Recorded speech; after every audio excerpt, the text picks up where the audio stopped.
going. I just got to make sure there's audio. Both of these are in. I'm pulling up Twitch on another computer, and it's got to run through the ads. So I'll turn the camera on here in a minute. Give people some time to get in. Come on, let's go. Are we done? There we go. Let's make sure we have audio. We do have audio, so I can shut that off now. Turn the camera on.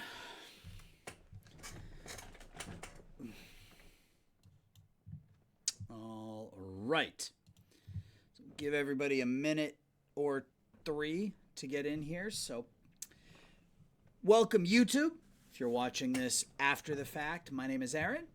This is GM Games, and this is Season 3 of our Draft to Glory with the Los Angeles Angels of Anaheim, of Orange County, etc., etc. As you can see in the description, we are only allowed to draft a championship team. No trades, no free agents. We are only able to draft and pick players in the Rule 5 and in the international signings on July 1st. Yeah, so we're in year 3. Year 3, I think we had a 1-game improvement from year 1 to year 2. Yeah, we were 67 and 95 in year 1, 68 and 94 in year 2.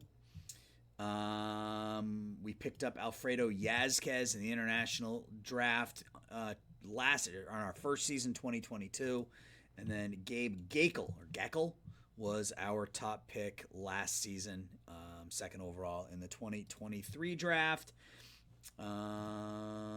Anything else interesting going on? Our first round pick was Jet Williams. I don't know if he's ever going to work out. That first draft is always a little rough. And I think, we got a lot of 2.5-star guys. We're still waiting on some random talent bumps from some of these players. Parker Messick was one of our picks in 2023, third-round pick. He's number 51 prospect in the game. He's already in Double-A. So waiting on some random talent bumps. Kelvin Caceres, we actually left him exposed. He was taken in the Rule 5 and then sent back to us as a 4-star player. So I had no complaints there, but he'll start in Triple-A. So that's about it. So we are going to kind of jump in here in a minute. Oh, we also we did have Deshaun Knowles jump up to, he's back down to 3 stars. He was 2.5, 3.5, but he's back down to 2.5, 3 right now. So, but this is the kind of thing that we need. He was 1-star, 3-star when we took over. So that's the sort of development we're going to need if we're going to win before Trout and Ohtani are done. Trout, the ratings are starting to slip. You can see the contact went from a 60 down to a 55, so he's starting to trend in the wrong direction. But that's okay. That is okay. And I think we're about ready to go. So we're just going to sim. Yeah, we're just going to sim and kind of see how things go here. So we got to sim 1 day until February 1st. Or I guess 2 days. So there's our April 1st player development. Parker Messick gets a little better. Calabrese gets a little better. A lot of development, which we like. And we're 1 and 2. And we're going to sim now through the end of May.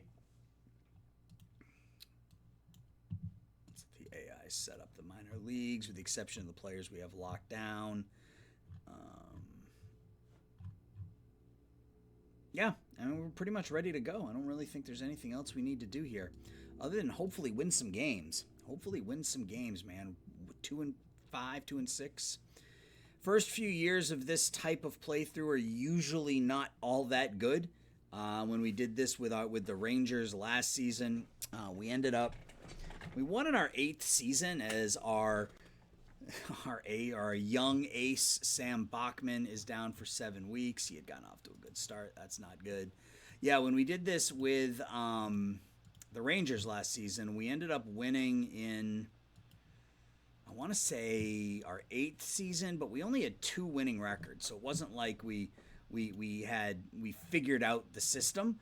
We just got, we made it into the postseason as an 84 win team and then won it all. So,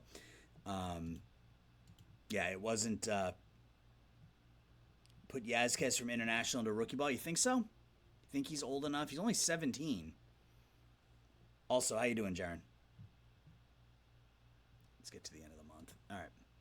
And then we'll take a look at that. Jose Bonilla, Deshaun Knowles drops. Oh, God. That's not good. All right. Oh, I guess he's 18. He's 18. You think he's ready? I'll give it a whirl. Let's put him in the DSL, though. Disable the promotion and get a scouting report on him. All right, well, let's see how that goes. Anybody else we need to call up? I don't think so. Most of these guys are just utter trash. But so 11-17 in April. Pitching staff, and this was something we saw last year, was that our bullpen was quite good, our starting pitching was terrible, and our offense was terrible. And we're kind of getting more of the same here. Look at some of these batting averages. And this was with... Okay, so we still have to sign. I thought we signed these players. Let's sign them now and move on here. Sure. Ryan Chipka, our hitting coach at AA, and our single A pitching coach.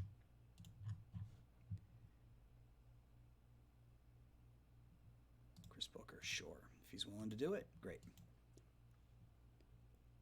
Pitching and hitting coach relationships at the Major League Baseball level. I think they're pretty good because I spent a lot of money on my pitching and hitting coaches. So they're average. It says average overall, but he's got really good relationships with the pitchers, which is all I'm, I guess, truly concerned about. And then Mike Brumley. No, it's not as good as it was. Okay, so it looks like Brumley's going to get the boot here. His relationship with our hitters has deteriorated. Let's go ahead and fire Mr. Brumley. Let's find ourselves a new hitting coach.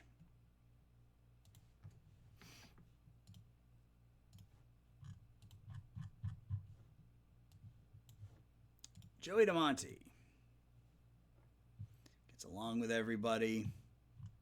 That's probably the way I'm going to go, but let's make sure there's...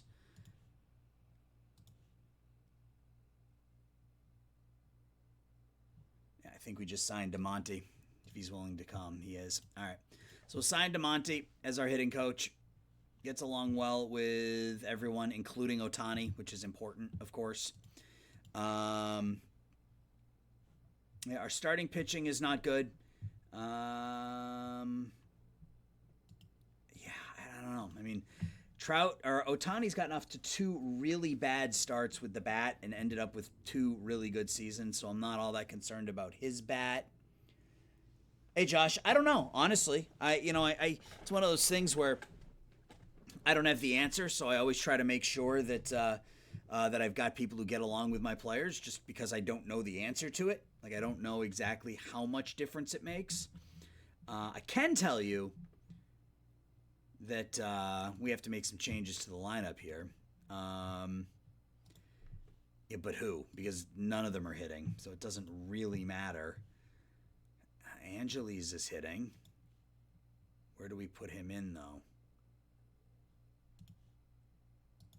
Fletcher, Gomez, Knowles. He can't play the outfield.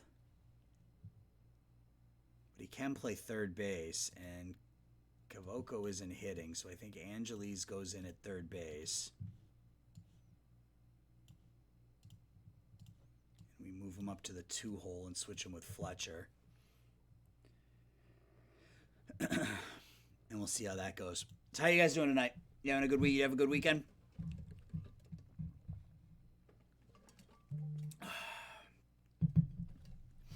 I built my wife a planter yesterday. I'm not overly handy, but I was proud of myself for that. So,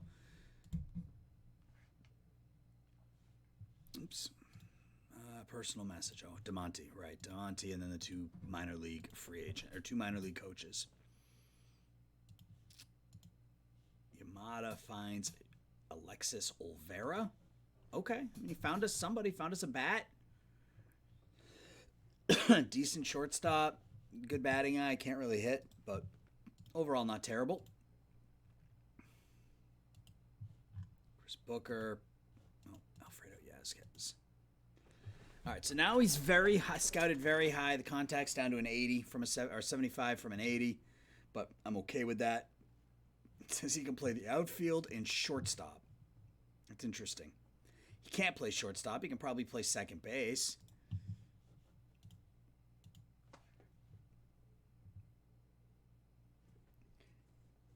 Somewhat disappointed. I would say very disappointed. The last thing baseball needs is its big, literally its most popular young star to be dinged for PEDs. It's disappointing to say the least. Just barbecued some steaks. That sounds good, my guy. What did I have today? I had barbecue chicken for lunch. My wife made some barbecue chicken yesterday. Had that for lunch. Had that for leftovers today, and then I'll eat again once I'm done streaming. So this has gotten off to a rough start. I appreciate the trade offer, but I can't. Barbecued some steaks. I haven't had a good steak in Huff is Hurt. Diagnosis pending. The last good steak I had was on my anniversary, which was a month ago. My wedding anniversary, which was a month ago. So I love a good steak.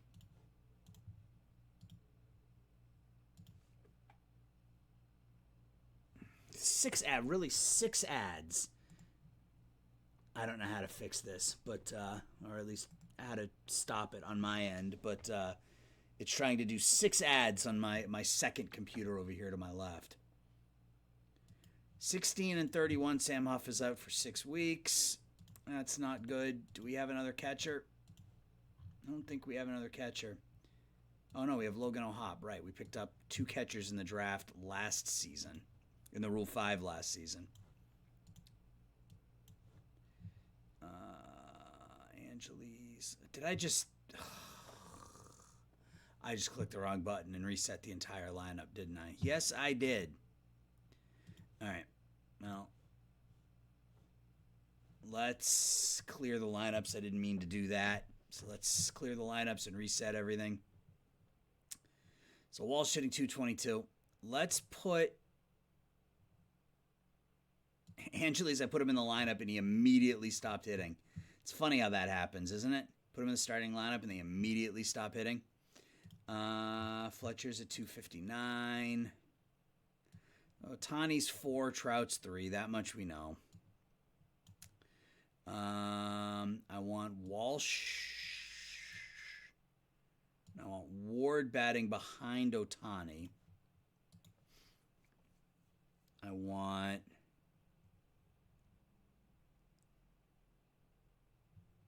Walsh batting leadoff.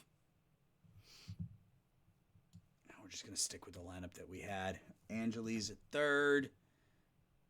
Fletcher at second. Gomez is the starting catcher. Knowles in right. And Kyron Paris as our shortstop. I'm just going to run with that. And depth chart. There we go. That's better. Copy and paste over here. Any changes? I think he was still okay against lefties. Yeah, he's not as good against lefties.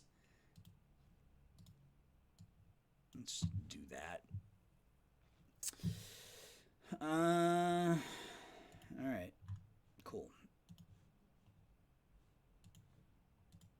Let's get up to June 1st. So yeah, there's not a whole lot to do during the regular season these days. We just keep losing. Not a whole lot to do during the regular season. We'll probably get through a couple of years here, given good, Bachman's hurt again. Given how quickly the regular season moves. Yeah, okay. So he suffered a setback on the 27th, and then suffered another setback on the 29th. He's going to go down for. I'm waiting for the he's out for 14 months notification, since it's a partially torn labrum. I have a feeling that's probably coming sooner rather than later. Hey, we're not in last place. Player development. Anybody important develop? That's the critical thing. Werner Blakely's hitting the ball pretty well. Calabrese, he's out for a while, but starting to develop here a little bit. Grayson Smith gets better. Martinez gets better. Of course, Geckel gets worse. Donis Guzman, there's no surprise there. I was waiting for this. Took him in the third round. I had no doubt in my mind that this was what was going to end up happening with him, but I took him anyway. Jet Williams gets a little worse. Yazquez developing. That's all I can say about him. And we are 21-36. So it's a .368 winning percentage. Is that better or worse than what we have been doing? Significantly worse, actually. Wow. Okay. Again, bullpen looks pretty good. We're not hitting. Starters are a little bit better. But yeah, I mean, we had 220, 221, 192, 201, 198, 207 in our starting lineup. That ain't gonna get it done. Rodriguez got to come out of the rotation. That's just awful.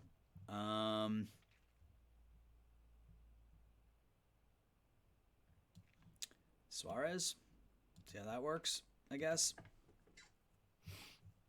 He'll run Ohtani, Dashwood, Soriano, Suarez, and Detmers. It's just really bad until some of our younger players develop. You know, we may hit it lucky in the Rule 5. We may see a random spike from one of our players, which, you know, may push us up to 70, 75 wins. But, you know, we're probably looking at 60 to 70 wins every season until some of these players start to make the big leagues. Kyron Paris, can't hit, can't field. That's just terrific.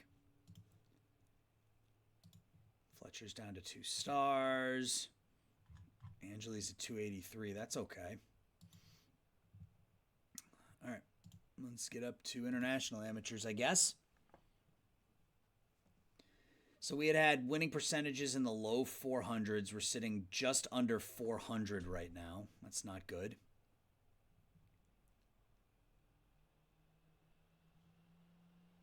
Huff and Bachman both eligible to come off the DL. That's encouraging. That being said, though, I think Huff goes to AAA. Who gets sent to the minors? My phone just beeps. What is that? Oh, that's Chris. That's Chris tagging me in a tweet. Who goes down? It's got to be Rodriguez, right? And that's shocking, but he's been so bad. I think it's Griffin Canning.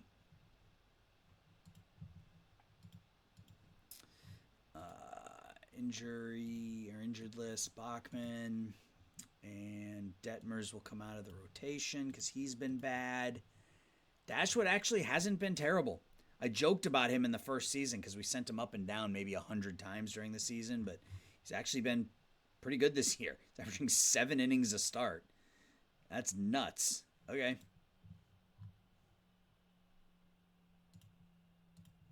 Getting Bachman back in the rotation hopefully improves the pitching staff a little bit. Detmers gets suspended as we lose a couple games in a row to the White Sox. Still sitting right at around a 400 winning percentage. Toyer suspended. We win a couple in a row. Doesn't look like we're going to finish in last place. It looks like that is the Rangers this season. All right, so we're almost there. So we're at the 26th. I don't know. I thought you would like Rodriguez. He pitched pretty well.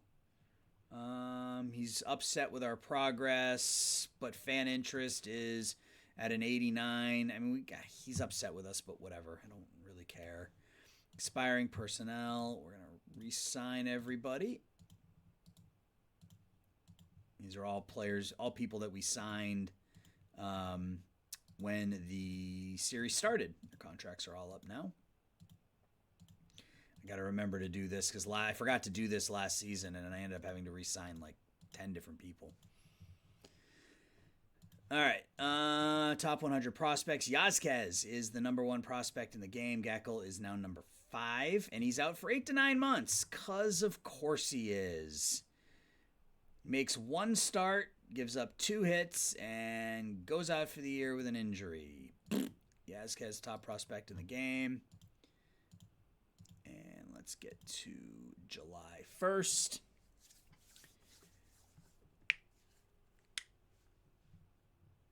$34-49 at the end of June. We win the Rookie of the Month as Uribiel Angeles picks up the Rookie of the Month. Soriano gets a little better. Ground ball pitcher. Striking out well more than a batter an inning. He actually got worse.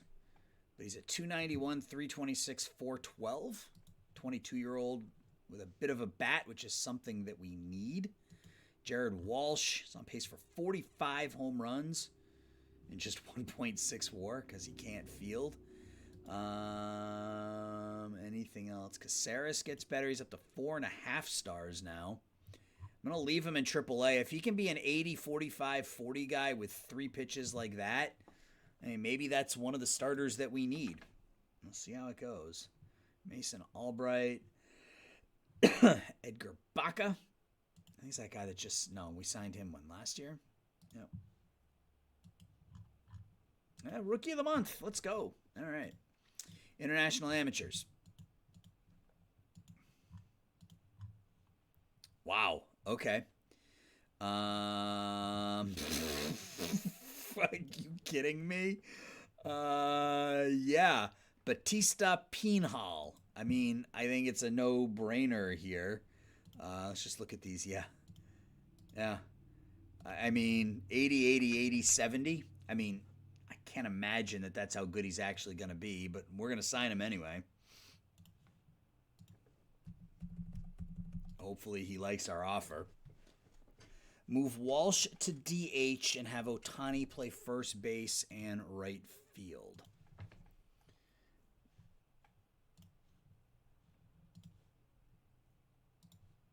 Move Walsh to DH. We've got Knowles out and right. And actually, Knowles should...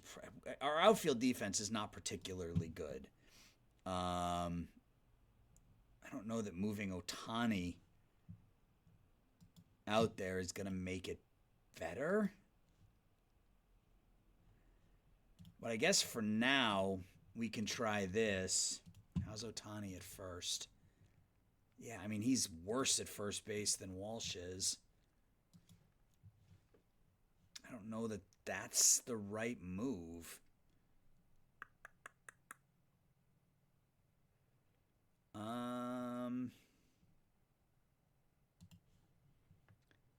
Ward has to play left, 45-50. Knowles has to play. Ideally, Knowles is in left and we have somebody better in right. But if we move Knowles to left, move Ohtani to right, maybe we do something like this. Does that make us better defensively? With Ward at DH, Ohtani in right field? 45, 45, 75? I mean, I don't know if that makes us better defensively, but we can try it. We can certainly try it. Pitching staff starting to come around. Look at that. We're up to 8th in starters ERA. Our bullpen's back to 8th, but the pitching staff's starting to come around. We just need to sort out the offense, which I totally didn't expect to be the way this was going to go, to be completely honest with you. I figured the bullpen would be the first thing we could improve because it's easy to improve the bullpen, but I didn't think the rotation would be the next thing to to get better, especially with a team that has Trout and Ohtani. We have 3 players on pace for 40 home runs again. Taylor Ward on pace for 23. Again, he signed long-term. Everybody signed long-term because we have the money, so who cares?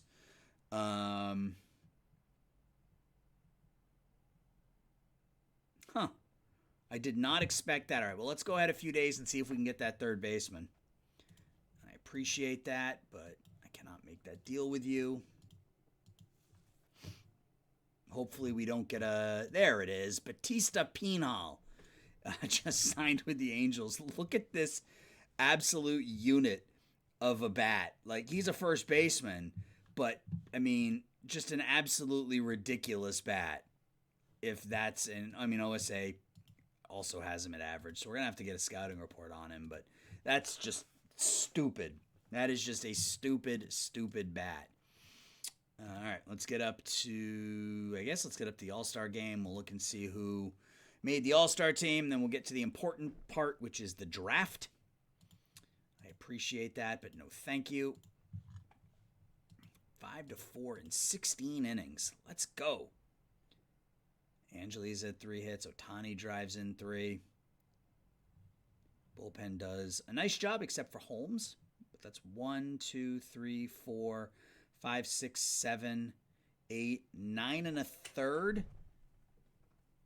9 1/3, 10, 11 innings of 3-run ball out of our bullpen. Yeah, he's a monster, Josh, isn't he? That's crazy. All-Star games.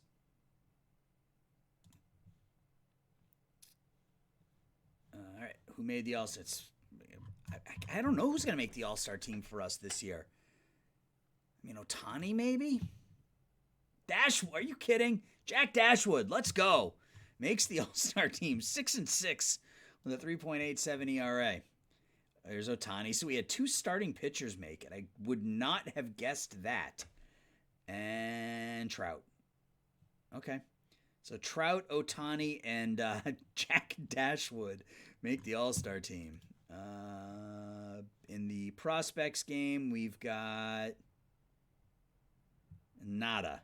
Not a single player.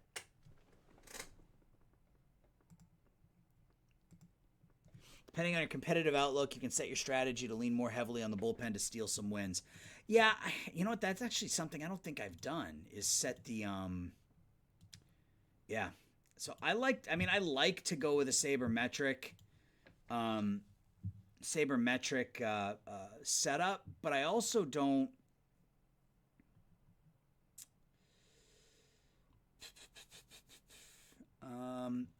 But our bullpen, our starting pitching's been good. We're 6th in the American League, so our pitching staff has been fine. I want to lean on the pitching staff. So I don't know, how do we do that? Like, is there something we can do in the strategy? Do we try to run more? Do we try to, like, kind of mess with this stuff a little bit? Like, try to steal a few more bases. Try to use hit and run a bit more. Squeeze play. Like, do we try to try to increase some of this to try to steal some runs? Like, do we try this sort of thing?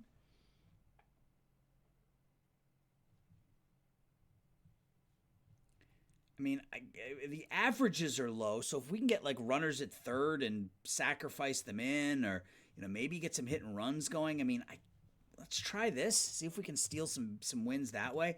I'm not really... I don't want to necessarily lean on the bullpen. They've been good, but so's our starting pitching. Our starting pitching's actually been quite good.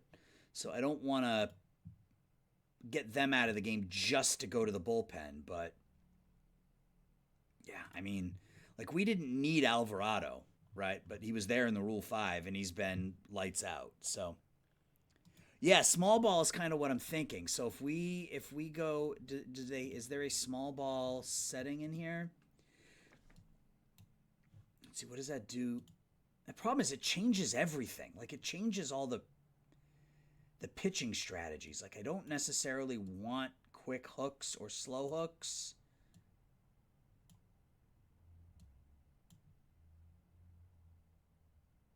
Left-right pitching matchups, pinch hit. We can try it. Let's try this. Let's try some small ball, which is crazy considering we're going to have 3 players on our team with 40 home runs. Let's try small ball and see how it goes here over the next month or so. See what that does for our offense. How you doing, NS? Doing good tonight? Have a good weekend? Kyrie Paris gets suspended. Well, we win our first game playing small ball, 9-3, and hit 3 home runs, but we'll see how that goes. Bachman with another good game. How's your weekend, NS? Do you have a...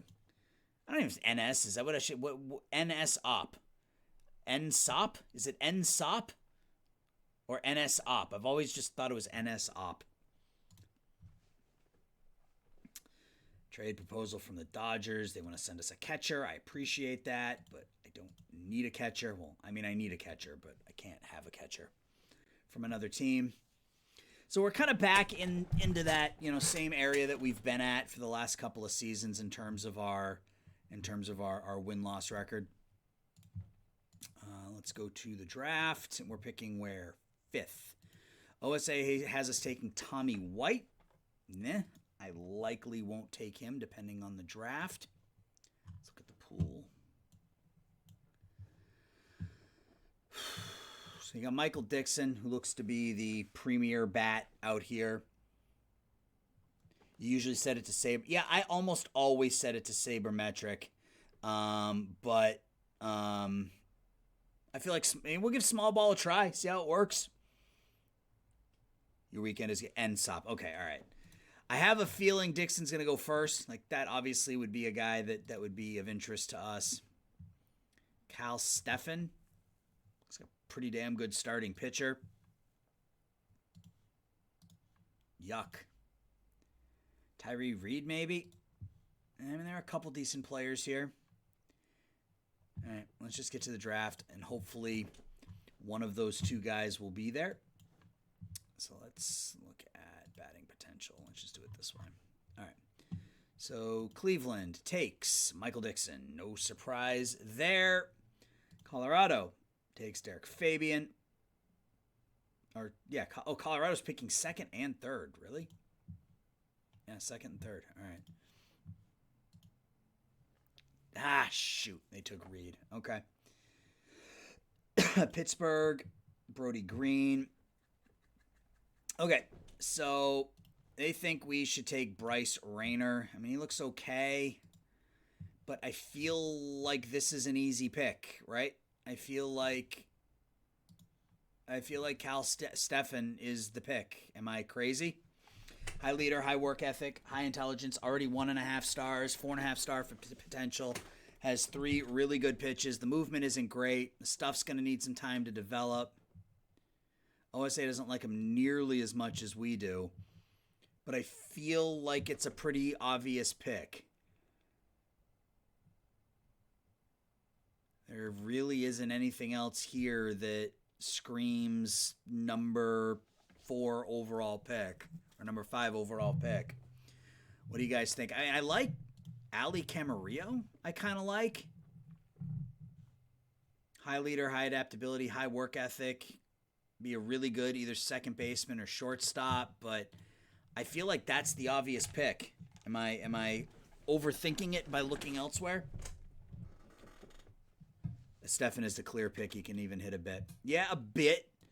Yeah, I feel like Steffen is the obvious pick, especially with the high work ethic and high intelligence. All right. Yeah, I think that's... You, Breeze, you shut your mouth. Frankie Rodriguez, Jay Groom. You know what?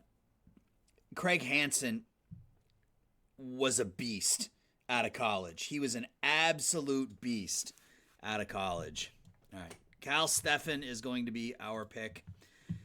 Frankie Rodriguez, I thought he was going to be Man, I thought he was going to be the next Red Sox ace.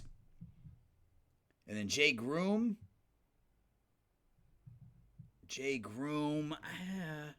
Injuries really derailed him. That was the big thing with him. All right, let's go to the next pick, next round. All right, what do we got here? So we got Slade Caldwell. Very good defensive outfielder. High leader, high work ethic, high intelligence, but he's 18, so he's still a ways. I mean, the age doesn't really matter. The difference, though, is that Kwame was the number one pick, and everybody laughed at the Wizards for taking him.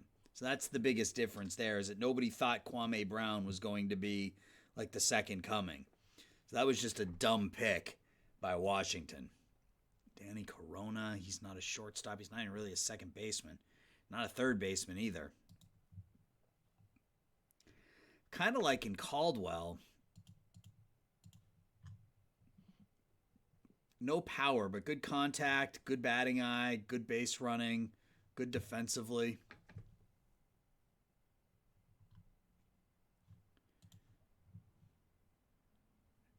Drew Reynolds might be a relatively soon pick. How you doing tonight, Breeze? Tate Caldwell will become a leadoff hitter, great outfielder. Yeah, that's kind of my thought process. I just want to make sure I'm not missing anything. Yep, Slade Caldwell will be our number 2 pick. What does OSA think, just out of curiosity? OSA likes him even more. Okay, that confirms my my thought. I'll take Slade Caldwell with the number 2 pick. Camden Hayslip, he's got some pop. Not a ton of contact, but some good power. Oof. Drew Reynolds, not great. Well, I don't know. OSA thinks his bat's going to be pretty damn good, but he's not going to be as good defensively. We think he's going to be better defensively without quite as good a bat. I kind of like him. 20-year-old, high work ethic, high intelligence. That's kind of the way I'm leaning for pick number 3. Ryan McPherson. We've got the money. He might be a next round pick. 45, 50, 50. There's a lot of 2.5-star pitchers here. I have to think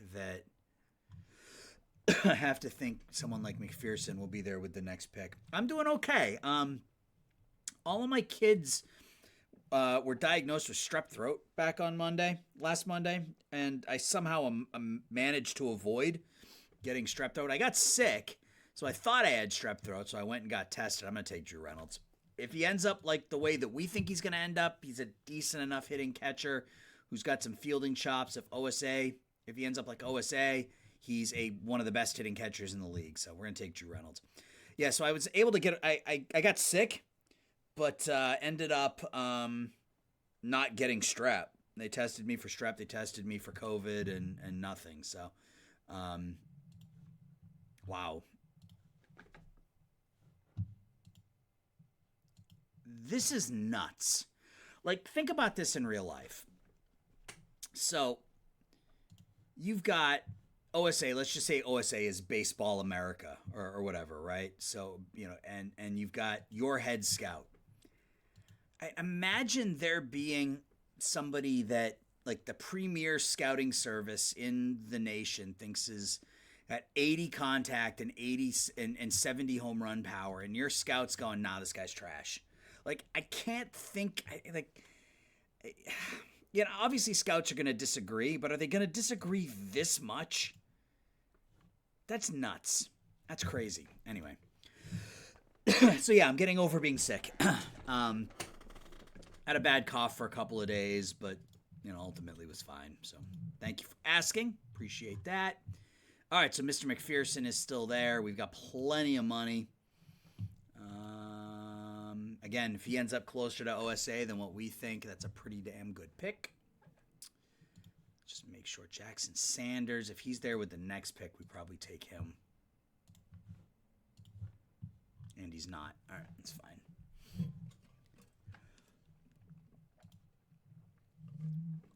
Drew Also Brooks. That's a name.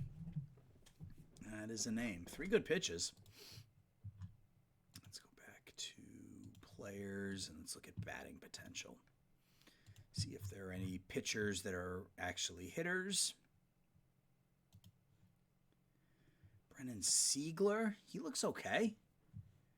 He can play, I mean, technically he can play any of the outfield positions. OSA likes him a little bit more. Yeah, Brennan Siegler, we'll take him.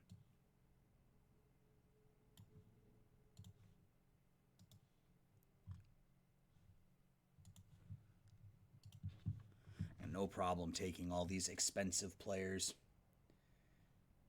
You don't see much that looks great. Maybe taking the next 2 OSAs. Yeah, that's a good idea. It's something I don't do a lot of. You know, just sort of taking a shot on some of the players that OSA thinks are going to be beasts. Like, you know, this guy who looks like he's going to be a stud pitcher or... Yeah, I mean, maybe we do that. Maybe we take a couple of chances. Like, Adrian Jimenez, if that bat turns into 80 potential contact, sure, with the high work ethic. You've yet to get COVID. You've had 4 vax. You haven't been especially careful.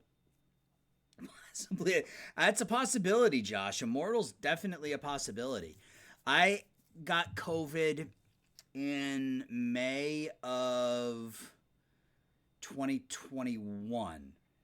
Got my first shot. I got my first vaccination shot in whatever it was, 6 months before that. So, right, 6 months? Is that how long you had to wait? So November or whatever it was. Maybe it was February. I don't remember. All I know is that I got my second shot for COVID and then tested positive 4 days later. And I was like flu sick for like 3 weeks and didn't feel like myself for 6. It was a pretty awful period of time there for me. So we're going to take Hank Pfeiffer, 18-year-old, low work ethic, low intelligence, but really good ratings. I mean, our scouts think he looks okay, but if he ends up like that, that'll be worth it. Yeah, it was a pretty awful time there for me. All right, let's go back to our scout.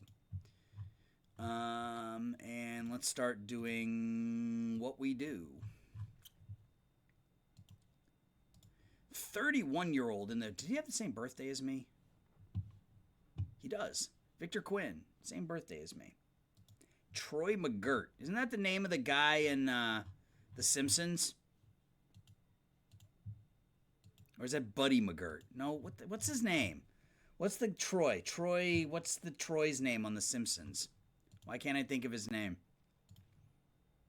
He's the TV host. Yeah, we could do that. Troy McGirt, sure. Can never have too many first basemen with power. All right, I'm done with that was, yeah. The other thing we have to do is look at a new scout, but we're not there yet. That's the off season. Pitch potential is what I was looking at, right?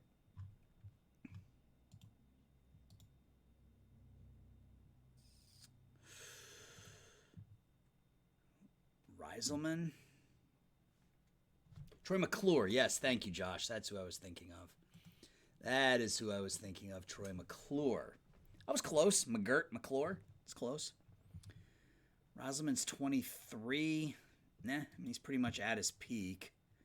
I'd rather find an 18-year-old. Individual pitch potential. That's what I wanted to be looking at.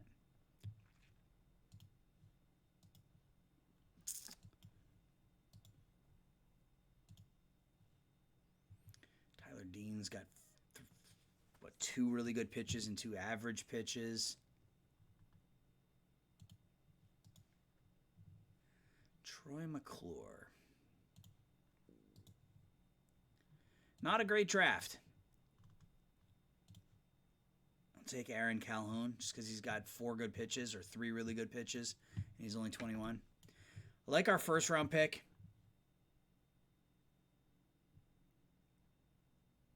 Lose the label, really? That's interesting. I actually had in my Nats save, my Nationals save, I had a low work ethic guy get the random talent bump, and he's up to like 3.5 stars or something. But that's good to know that it can change. Is there some way that I can influence that you're aware of? You know what I mean? Like, does having the right type of development coaches, does that make an impact? I don't know if that makes an impact or not. Troy Taylor, low work ethic. Meh.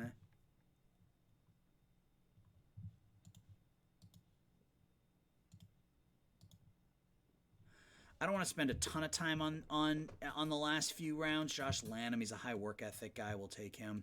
I don't want to spend a ton of time on the last few rounds because I do want to try to make it through 2 seasons if I can help it. Once we get through the draft, the rest of the regular season will take 10 minutes or whatever.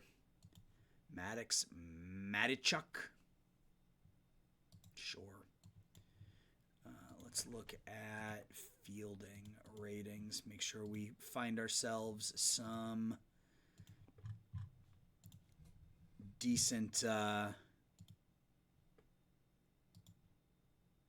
defense. Joseph King can play catcher. Interesting. Who is that? The team I call games for, the Chicago Dogs, just lost their 9th game in a row. This is a team that was 22 games over 500 2 weeks ago, and then I went on the road trip with them. They went 1-5 on the road trip, came back, won 3 straight games once the road trip ended, and then have lost their last 9 games. So they don't blame me yet, but I have a feeling that could be coming at some point. Jade Melendez, we'll take him. Still in first place. They had an 11-game lead. It's down to like 3.5 now, so that's not ideal, but they don't blame me yet. In fact, they refer to me as the beer and donut guy because, well, I gave them beer and donuts on the bus. They just got swept by Fargo Moorhead over the weekend. Scouting accuracy, maybe. The only thing he did was stay aggressive with promotions. Constantly checked how they did, and if they hit well, pitched well in a 3 or 4 week sample size, you moved them. The ratings seemed to improve with each level they moved to, and that's kind of what we need to do. Is we need to micromanage that the development for these guys. At least the important ones, right? Like I'm not micromanaging 1.5 star or 2-star players, but really anybody 2.5 stars or up, we should be micromanaging without question. Who was that I just looked at? It was Dennis Butler. Yeah, we'll take him. So yeah, the Dogs are 1-6, 4-6, 4-15 in their last 19 games. This was a team, like I said, that was 21 games over 500 back at the end of July. So, I don't know. We'll see how it goes. I'm actually more invested in the Dogs than I am the Red Sox right now, so it sort of bums me out, but, what are you going to do? What are you going to do? Not a good draft down. Antonio Brown, he does not do what's asked of him. He does the exact opposite of that.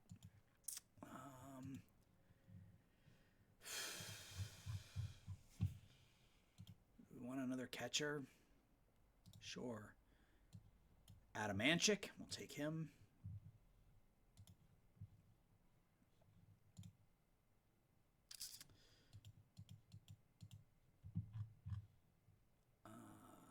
Bowani, high work ethic, sure. 21-year-old. Yeah, I'm not going to spend a ton of time on these last few picks. High intelligence, low work ethic, very good defensively, good base runner. He's never going to hit enough, though. Just looking for somebody who has any sort of hitting potential. He's 22, though, so meh. He says as he goes through every name on the list. Who's the youngest player in the draft? All right. You know what? I think I'm done with this draft. We've done 16 rounds. JB Day to the Jays, yeah.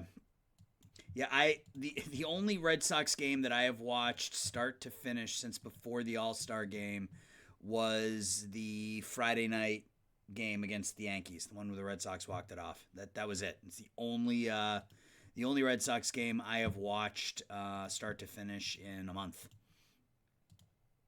I just am not interested. They are just not. They're not fun to watch. You know, like watching Jarren Duran run around in center field like he has no fucking idea what he's doing is just, it's just not enjoyable. So, yeah. Childers, Pfeiffer, Adamanchak, Bello. Oh, no, wait. These guys are not 3 stars. These guys are. Childers, we will move up. Dean Curley is hitting in rookie ball, so we will call him up. I think probably makes sense to take a second to look at some of these guys and see how they're doing. Chase Shores not pitching particularly well, but he is 20. Grayson Smith not pitching well. Jet Williams, he's hitting, so we can call him up. Adonis Guzman and Colton Hartman, we will enable since they're down to 2 stars. Yeah, I bet you did. I bet you did. Chandler Best. They list him as a reliever. Yeah, I mean, he's still pitching okay, so we'll keep an eye on him. Marchico, we will disable. Yeah, so Geckel's hurt, and then the other guy's in the DSL, right? Yeah. Adrian Pena. Yeah, we can call him up as well. Disable the AI promotion. How's Messick doing in AA? Pretty well. I think we leave him there since this is his first full season in the minors. We can call him up to AAA maybe later in the season. And I don't want to call up Caceres yet. I want him to continue to develop. We'll start him in the big leagues next season. So I think we're good. We just need to sim ahead. We'll get our players signed. We'll get them in the minor leagues, and we'll go from there. So Stefan agrees. 45, 40, 40. I think we start him in A-ball. Anybody else? Nope. Yeah, it's been not fun. It has been not fun to watch them play baseball. So an 8-0 win. Who got the start? Suarez, Detmers, Rodriguez. You'll like to see that. So the small ball. I say small ball, but we hit 3 more home runs. So, you know, what are you going to do? T-Miss77, thank you for the follow. Appreciate you stopping by and hanging out here tonight. And those of you who are here for the first time, my name's Aaron. I've been doing videos on GM Games now for, I don't know, 2 years? A little bit more than 2 years. Last year I did a Rockies playthrough. I did a Draft to Glory with the Texas Rangers, where we won in 8 seasons. This year we started out with an Arizona Diamondbacks Let's Play. We went 14 seasons, won 3 titles, and now we're trying Draft to Glory again with the Angels. And I'm assuming most of the people here have been here before, but if you haven't and you want to check out the stuff I have in other places, that is my YouTube channel, and then here is my fledgling Discord, which has got like 24 people in it. Another thing you did was use the league compare feature. Oh yeah, it's something I don't take. It's something I don't take take huge advantage of, but I should. So it looks like everybody's signed. So that's something we can do. So Caldwell, McPherson, Reynolds, we will disable promotion. So yeah, I don't do a whole lot of that. Where is he? He's in Arizona. Yeah, like it almost feels like Reynolds shouldn't be in rookie ball, given that he's 20. So we will use that as a strategy. We'll send him to A-ball. Let's see how he is in A-ball, which is the California League. Yeah, even there. I mean, we'll start him there, though. Caldwell's fine where he is. Zach Rice. He was a 19th round pick. Okay, so the game drafted this guy for me. Oh, he's an overager, if you will. Okay. Let's let the AI do its thing.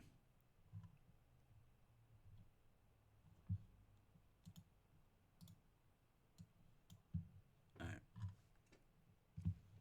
Cool. So that's everybody, right? Yep. Anybody else we need to lock down? I don't believe so. We've got all of our 2.5-star guys there. Nick Jones, where did he come from? Well, anyway, he's going up there because he's now 2.5 stars and pitching well. Same thing with Cameron Crowe. He's not particularly good, but 2.5 stars. I want to make sure these guys are all being micromanaged.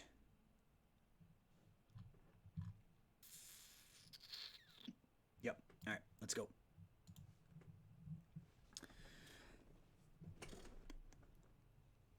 So we're still hanging right around that, in the same kind of record-ish that we were at last season, 47 and 59, 47 and 60.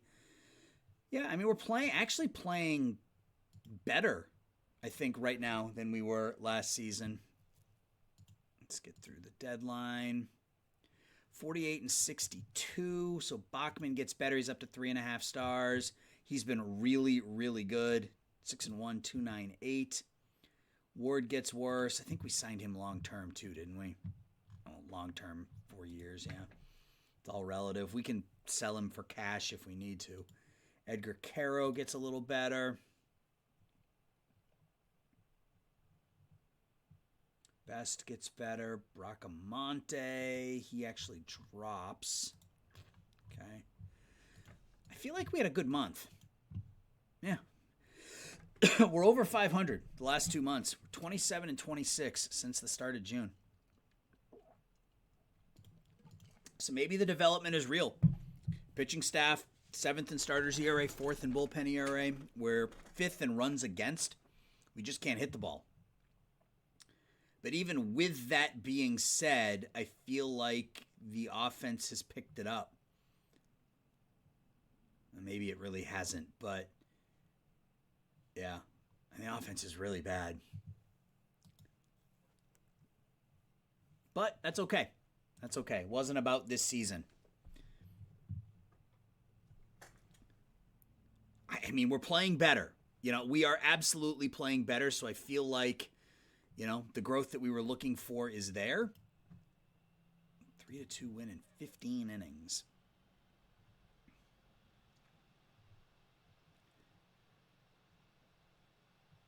Suarez goes 7. Foucher gives up a run. Matoyer gets the win. All right, that's fine. The problem is there's not really a whole lot I can do as we win a couple of games, and then Kyron Paris goes out. Soriano's also hurt too. There's not a whole lot we can do in the offseason other than just sort of hope that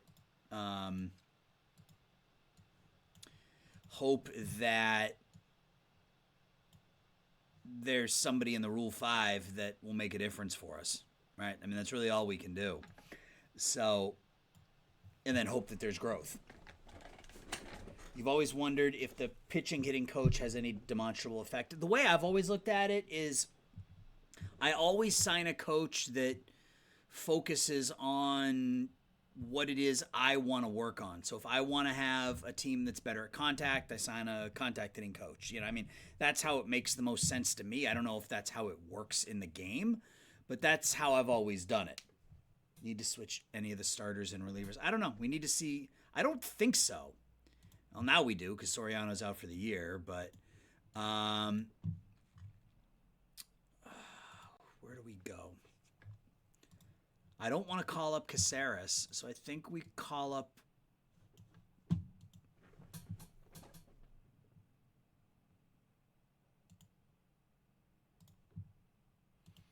Rodriguez. None of my relievers that could be starters have been good enough Like Detmers and Rodriguez haven't been good in relief. So I feel like the move is to go with a starter and just stick him in the rotation. I think we go Brett Carey. Guys, look at this. We are 60 and 66. We are almost a 500 team. We're 12 and 4 in August. I mean, I'm thinking the small ball thing is working because we're up to 11th in runs scored. We're only 5 games out of a wild card. That's nuts.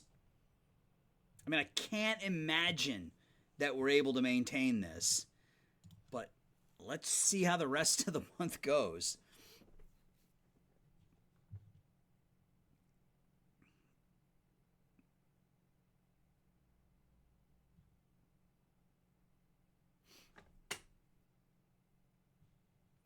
Six games under 500 going into September. Yeah, I mean, we're certainly not going to make the postseason, but the development is there, you know, from Carl Steven. There we go. That's what I was hoping to see. Immediately gets better. 2-2. The high BABIP. Yeah, I mean, I think I want to see a jump in the stuff before I'll move him up to high A. Oops, that's not what I wanted to do. What are his ratings in high A? Like if we move him, Tri-City is the Northwest League. So if we relative to the Northwest League, yeah, I think this is probably the right spot for him. But that's awesome that right away he's getting better, significantly better. Seacon, oh, God. This was our international signing last season in 2023. Are you kidding me? Oh, man. Look at our international complex. Look at our international complex. We have 4.5 star players. Where did these guys come from? He was just there, I guess. Oh, wait, no. Okay. Never mind. I got really excited there for a second. But still, Seacon, better.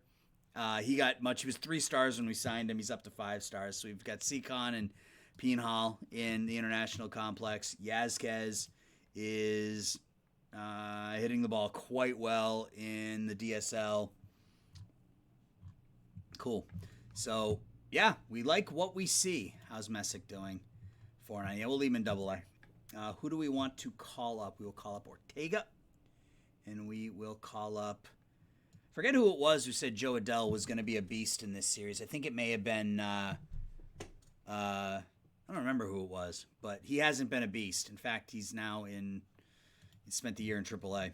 So Ortega will be a middle reliever. Wow. Okay. Let's go to the end of the regular season. 5 games under. We lose Walsh for 5 weeks. That's not terrific. Do we have a shot at the postseason? We're 3.5 games out of a wild card spot. Was that you? I don't know what to call you. I'm going to keep calling you NS. That was you. Yeah, he hasn't been good. Yeah, Josh. I got antsy there. All right, so we lose Walsh. We're 3.5 games out of a wild card. So do we just stick? All right, so this is what we're going to do. So Brandon Marsh is going to come in. He's going to go to...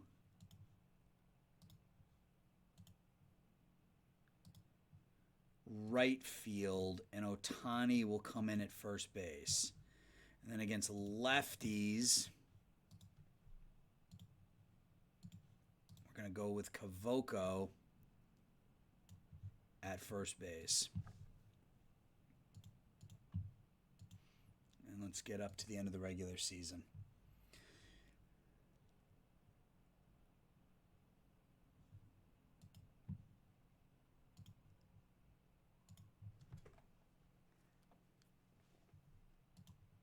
Harris is back. So we can call him up.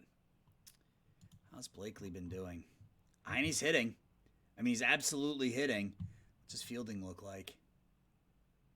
He's been fine in the field. I mean, did Parrish just get Wally pipped? I mean, it's a possibility for the rest of the season. He's bad defensively. I think we stick with Blakely.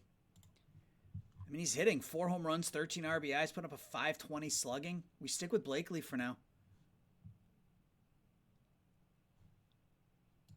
We're still 3.5 out.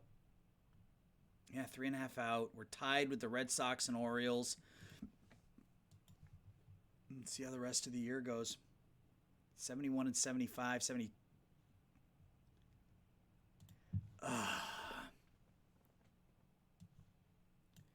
How many injuries can we suffer before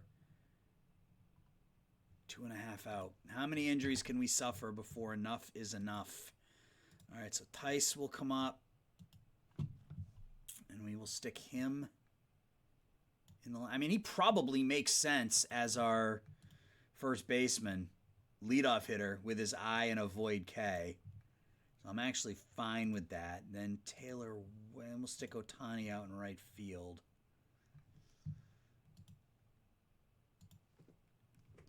Fingers crossed, guys. We're 2.5 games out of a wild card. Yeah, we've lost a couple games in a row. I think that might be the end of it for us. 75 and 70. Yeah, 70. Yep. All right. So things kind of went sideways at the end of the season, but I will take this. 77 and 84. 77 and 85. So we had 2 2020 players this season. Deshaun Knowles and Shohei Ohtani. 39 stolen bases for Knowles. So all in all, I mean, I think he's going to be, I mean, he's up to 4 stars now. I'm fine with that. The average will come up a little bit next year, I think. So we finish year one here, 77 and 85. Yeah, Gamba, I don't know, man. It was, it didn't start off that way. You know, we were 21 and 36 at the end of May. And then 13 and 13, 14 and 13, 18 and 10, and then we struggled in September. The difference was our pitching staff was much, much better. Struggled down the stretch a little bit. We had to replace Soriano with Kerry. Soriano was quite good, and Kerry was not. And we switched to a small ball style of offense because we were not hitting, and that doesn't look like it helped a ton. But we definitely scored more runs than we did last season. And we got some, like, Uribe Angeles was a Rule 5 guy, and he was an absolute revelation for us, putting up 3 WAR. He was terrific. Deshaun Knowles, we saw some improvement there. So we had some players take a step back, like Taylor Ward, for example. Yeah, I mean, all in all, I'm really happy with the way this year went, both on the field and kind of behind the scenes. We have a couple players that are getting better. Calabrese looks like he's going to be up next season. He'll kind of take over one of those backup outfield positions. Yeah, we can probably do that because I think two years is probably going to be good for for tonight's stream. So we can probably spend some time doing that. Cal Stevens was not good in high A. Maybe we rushed him a little bit. I don't know, but we'll leave him there. I mean, the BABIP was crazy high, but Yazquez put up good numbers as a 19-year-old in the DSL. So all in all, I'm pleased with the way this season went. You're right, Jaron. I think given how close we were this year, and we got within 2.5 games of the wild card. So I think that justifies being a little bit more picky with how we do things next season. I think that's probably fair. So I'm not going to be able to put him there. I'm going to have to. I hate it when it does this. I think I can just put him on a rehab assignment, right? Yeah. Once the season ends, we can put him back on the team.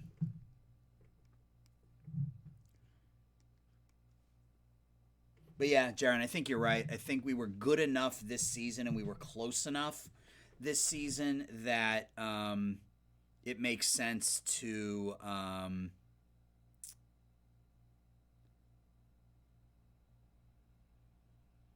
Sorry, Chris pinged me on Discord, and I'm just looking at his message. I'm going to be doing, just as a sort of a channel update, we're going to keep doing this, but we're also going to be starting a Draft Day Sports college football playthrough. Release date on that game is like 9 days from now.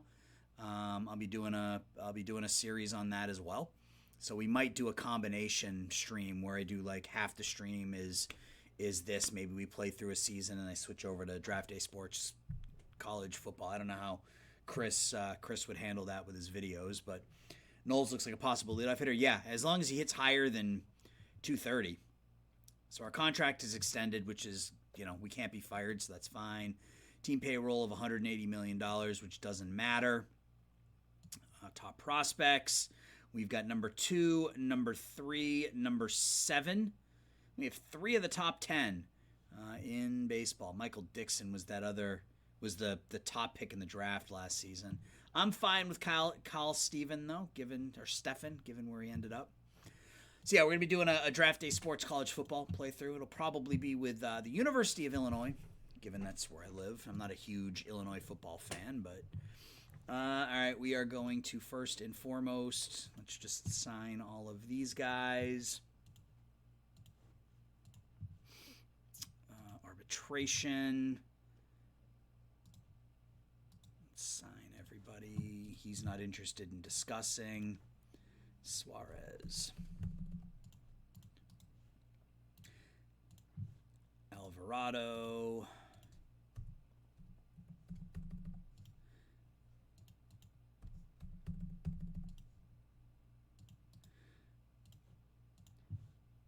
Detmers.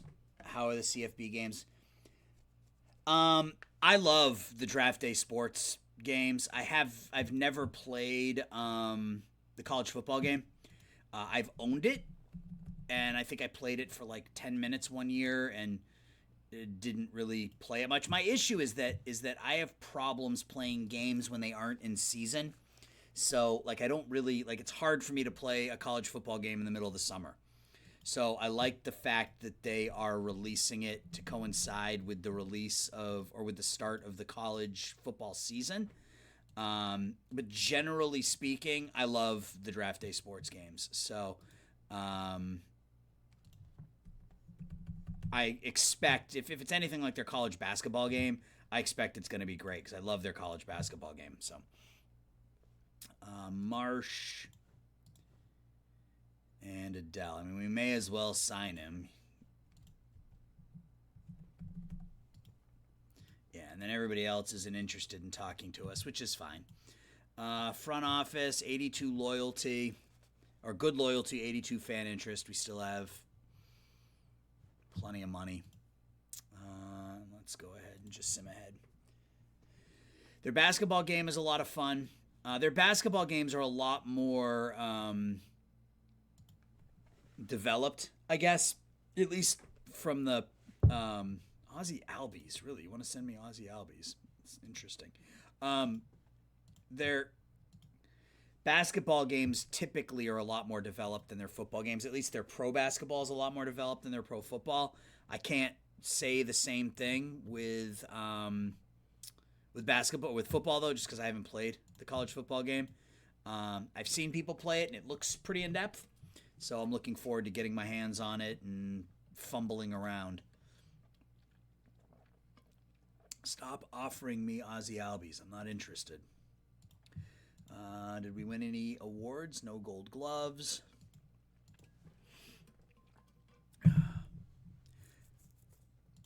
Reliever. Hey, we had 5 and 6. Connor Higgins finished 5th, and Calvin Foucher finished 6th. Connor Higgins is really good, man. 201 ERA plus, 1.5 WAR. Well, that's something we didn't do. We didn't really look at the team. I don't want to get too far into it, but Trout put up 7 WAR, was relatively healthy. Angeles 2.8, Ohtani 2.5, Knowles 1.5. Yeah, that happened to me too. NS, I don't know. That happened to me too. I don't know if that's something Chris can handle on his end. I'll talk to him about it, but I got a 6 commercial ad block earlier, but yeah. So what I was saying was their basketball games tend to be far more developed. Like their pro basketball game is far more developed than their pro football game. I don't know if that's the case with the college versions, just because I've never played the college basketball version, but I love the college football version. So yeah, I'm looking forward to kind of getting my hands into it and and seeing what it's all about. But I love the Wolverine Studios stuff. They tend to put out really good, really good product. So I'm looking forward to it. So Kavoko was a Rule 5 guy. He didn't hit. Angeles, a Rule 5 guy. He did hit. Alcantara is a Rule 5 guy. Didn't really play much. He'll probably start next season in AAA. O'Hop is the best hitting option we have behind the plate.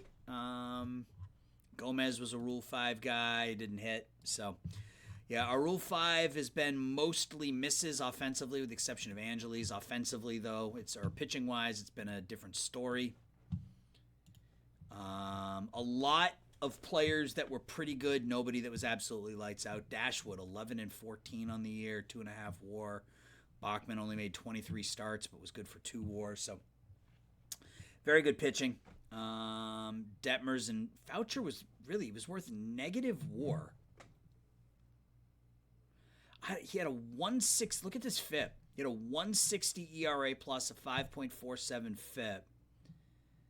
Maybe we have somebody else as our closer next season.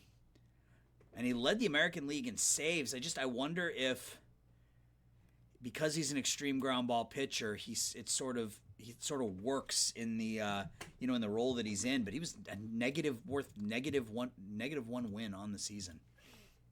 Anyway, yeah, NS. Just long story short, I like the Wolverine Studios games. I think they do a really good job. Their basketball games are phenomenal.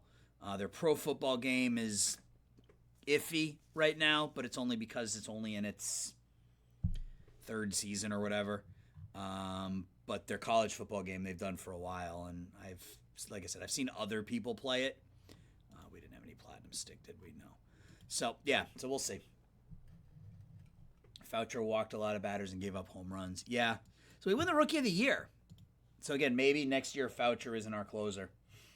But he did lead the league in saves. So we get the Rookie of the Year. Uribiel Angeles, a Rule 5 guy. 289, 15 home runs, 63 runs knocked in. That'll work. Alaric Sulare. Wow. All in all, a good season for the Los Angeles Angels. Bachman finished in the top 10 in Cy Young. He's a 25-year-old. He's our ace. I mean, he's our opening day starter next season, assuming he can stay healthy. And MVP. Did we have anybody? Trout finished 5th. Okay.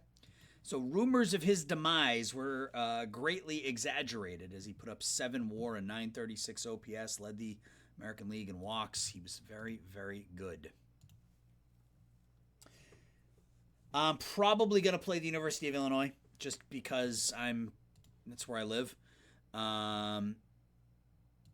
Since I don't know the game all that well, I don't want to start with one of the worst teams in college football, but I also don't want to start with, I figured U of I is kind of a good midpoint because they're a bad team in a good conference. So I figure that'll be a good way to kind of kick things off. Did we win all of our arbitration cases? We did. Okay. So probably going to go with the Illini. And let's take a quick look at the international free agents that we can't sign.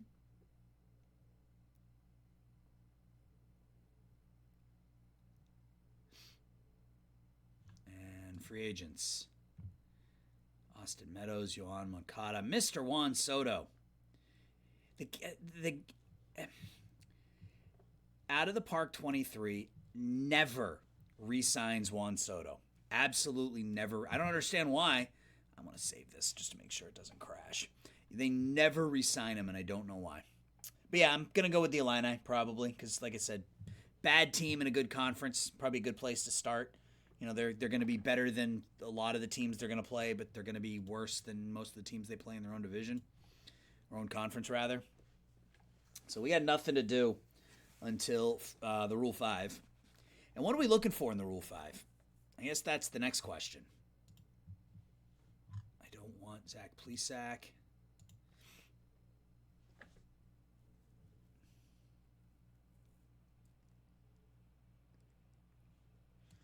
I don't want Pedro Leon.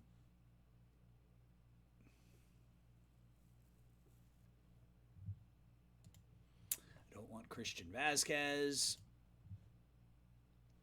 Deshaun Knowles led the American League in stolen bases. It's a thing. All right, it's time in the Rule 5. Who needs to be protected from the Angels? Caceres needs to be protected.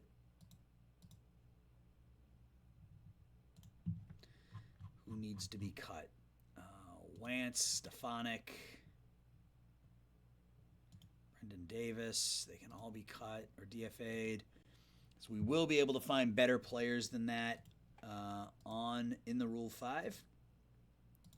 Nick Jones, Alec Martinez. I'm fine with those guys being left out.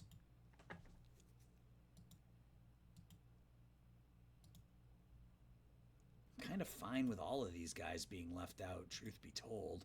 Can't imagine any of them are going to be taken. I mean, do I really care if Austin Warren... I mean, he's an extreme ground ball pitcher. Yes, Austin Warren, I care.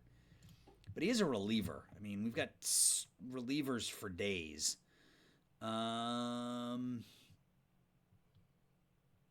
Rojas, we will DFA. So we got 3 open spots. Jamison Hanna hit 309 for Colorado this year. Is that in our league? Is that here? Did I miss something? Yeah, Jamison Hanna was a big one for the Rockies last season. He was one of those guys that I didn't want to get rid of. All right, so we're picking 9th. All right, what do we even need? All right, so if we look at our lineup, let's clear this. So right now our first base situation is Jared Walsh and Matt Dice, which I'm fine with. Second baseman is David Fletcher, which I'm not overly fine with, but I mean, he signed long-term and, whatever. Third base is Blakely and or Kyron Paris. So maybe a shortstop, if we can find a really good fielding shortstop. Third base is Angeles. I'm fine there. And then we're fine in the outfield with some combination of Marsh, Knowles, Trout. And, okay, so second base, catcher. Yeah, second base and catcher maybe. Carter Jensen, good fielding, good hitting catcher, but can't field.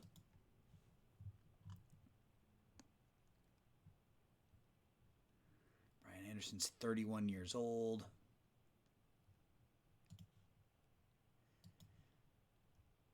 And I feel like Carter Jensen is the pick. Can't really field, but he can hit. We'll go through and... I mean, we'll be able to take multiple people, I'm sure, but... Make sure there's nobody we want here more. Cameron Call, Bubba Chandler. He's not, hasn't developed quite like he has in other places. Cameron Cawley, meh.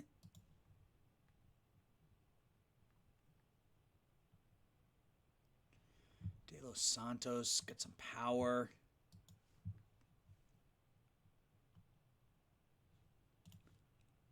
Omar Estevez, decent enough bat.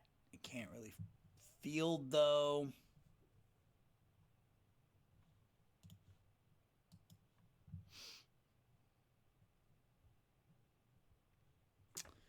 Well, this isn't looking great so far, guys.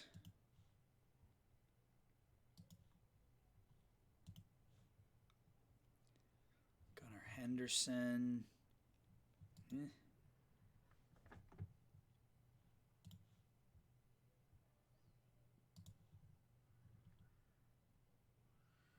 I'm thinking Carter Jensen is the pick just because I'm not really seeing anything else. Like, is this the first year that we don't have to take, like, 7 people in the Rule 5?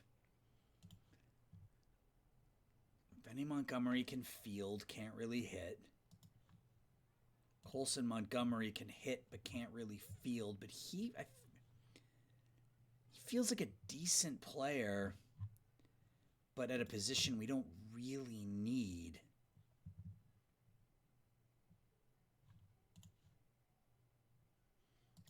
Hébert Perez. I mean, he looks okay. He's just really far off. Poisson. Maybe Robert Poisson. I mean, he can certainly field the position. He can't hit right now. But I'm thinking Poisson might be a possible pick.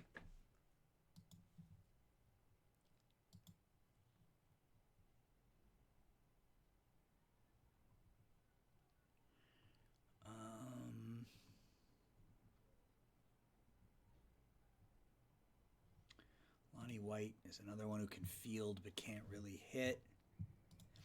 So I think Carter Jensen is first, and then I think I come back and take Poisson if he's still there.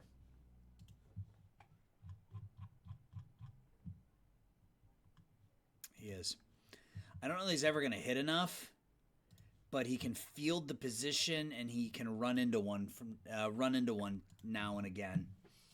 All right, let's look at pitchers and just make sure there's nobody else that we want to take. You got Tyler Matzik, 29-year-old or 34-year-old Tyler Matzik. Burl Carraway is a fun pitcher.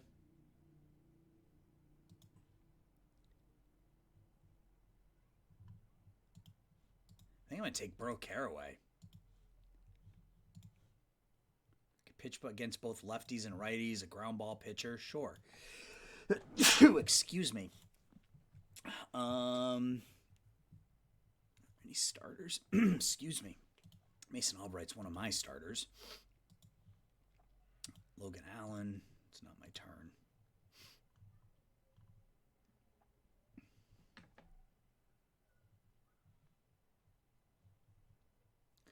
Coleman Crow's one of my guys. DeSclafani. I think I'm good with those three. That feels like a decent Rule 5 for me.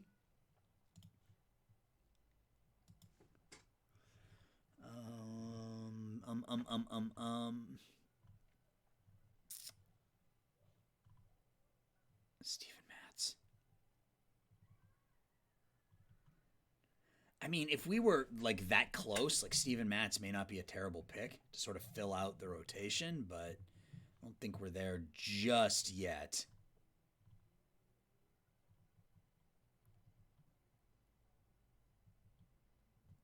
All right. One more time. Quick look at the batters. Let's just look at some of the potential.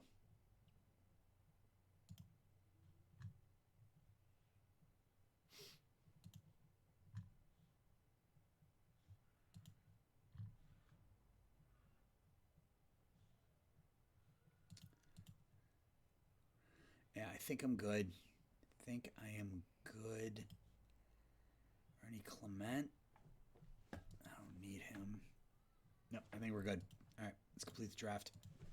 All right, now, so we pick up Carter Jensen, Robert Poisson, and Burl Carraway. Let's just go ahead and sim. Let's start up season 2. Not interested in your trade proposal.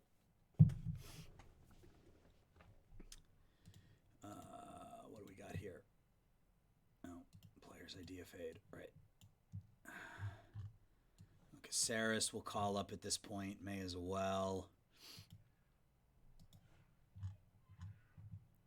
Costu, Parter, yeah, we're gonna kind of take a look and see who belongs where here in a minute. But let's get up to the beginning of the season. I wish there was a way to shut off trade offers. I guess I can. I know what I can do. I know how I can stop that from happening.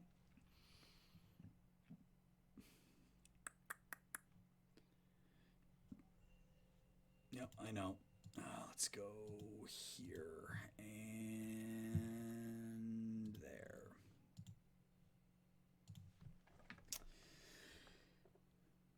So I can't help but shake the feeling, and I've seen this happen time and time again when I do my other series is you get that first season under your belt where you feel like things are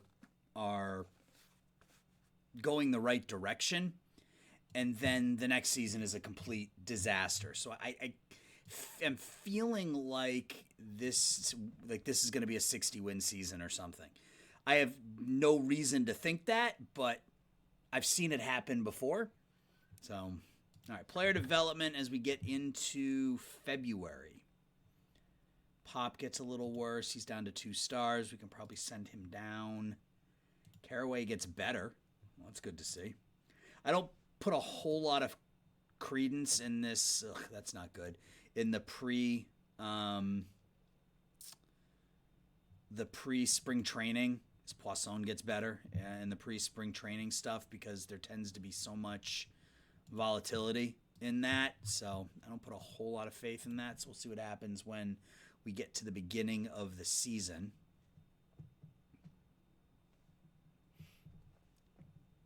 So yeah, we'll probably get through this season in full. Try to rock through the next off season.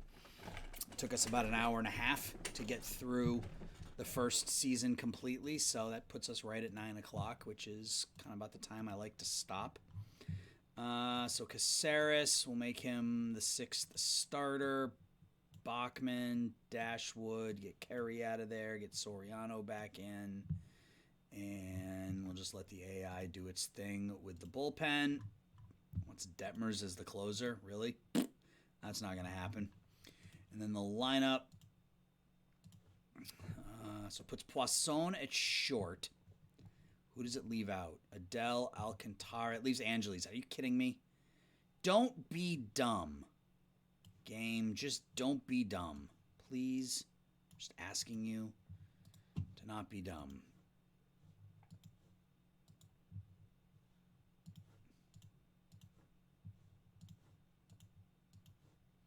All right, let's sim. Let's see how, I think we went like 15 and 11 in spring training last season.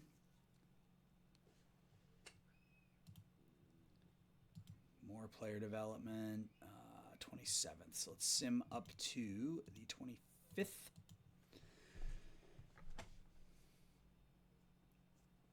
Well, that's a good start. 8-3. Again, it's spring training, so it means jack squat, but and it's better than 4-12, right? I mean, I guess, being as I say that, we lose 4 in a row, 5 in a row. Detmers is out for 7 to 8 weeks. That's fine. I don't want him as my closer, so that's a way to stop that from happening.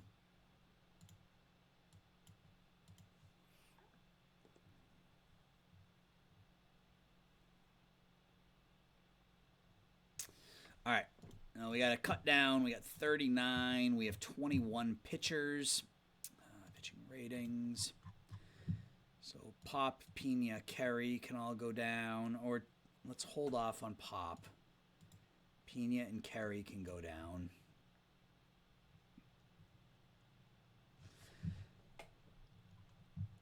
Silseth can go down.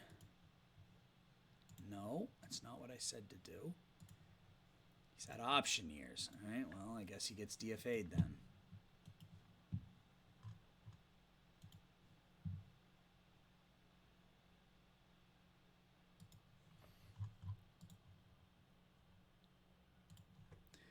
Again, we can only sell players for cash. So if there's a team that's interested, we will... no one's interested, so we will DFA. If there was a team that was interested, I would have tried to sell him for cash. So we have 17. Technically, we need to send 3 more down because one of those is Ohtani. Pop is an extreme ground ball. Ortega can go down. Yeah, I really just prefer the ground ball pitchers. Griffin Canning. He hasn't been good.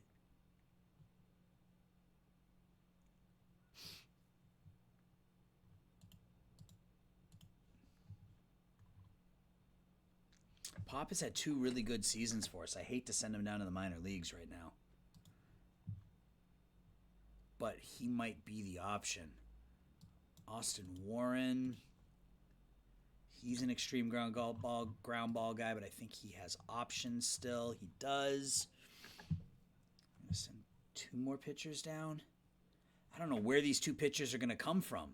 That's the problem. Is it Caceres? He struck out almost 300 batters in AAA last season. He's a number 15 prospect in the game. And he's as developed as he's going to get from the looks of things. Strictly from a ratings perspective, it's Griffin Canning.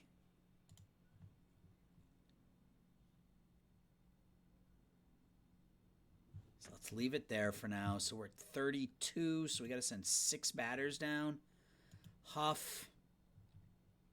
And Hop, I guess.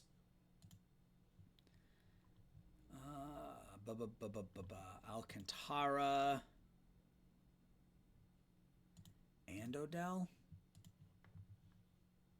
And Blakely.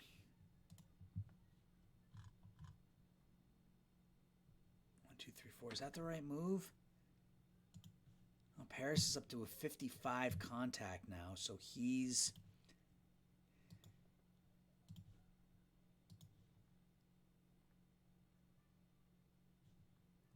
Righty.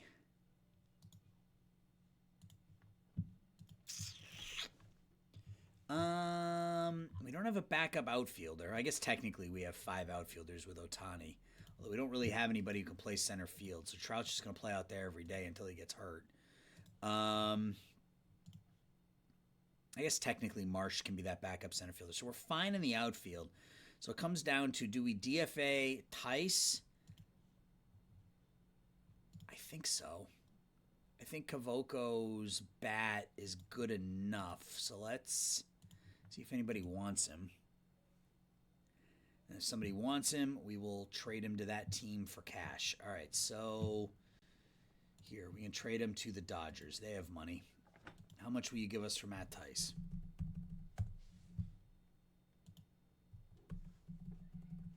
Usually not going to be much.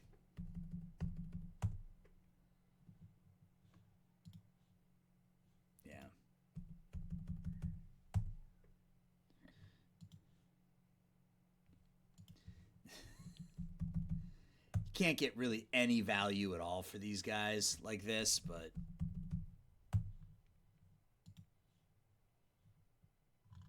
yeah. Here, you want Hector Yan too? Sure, whatever. 150 grand, that's fine. All right, so we are at our 26-man roster. Let's set things up. Jose has no hustle and is no Einstein. Great. I think he's the one who starts out. I think Caceres has more value in our rotation. That's not what I wanted to do. Ohtani, Bachman, Dashwood, Caceres, and Suarez.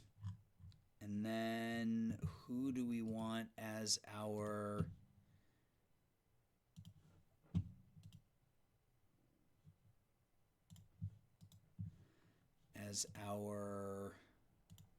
closer? Alvarado doesn't really have any splits.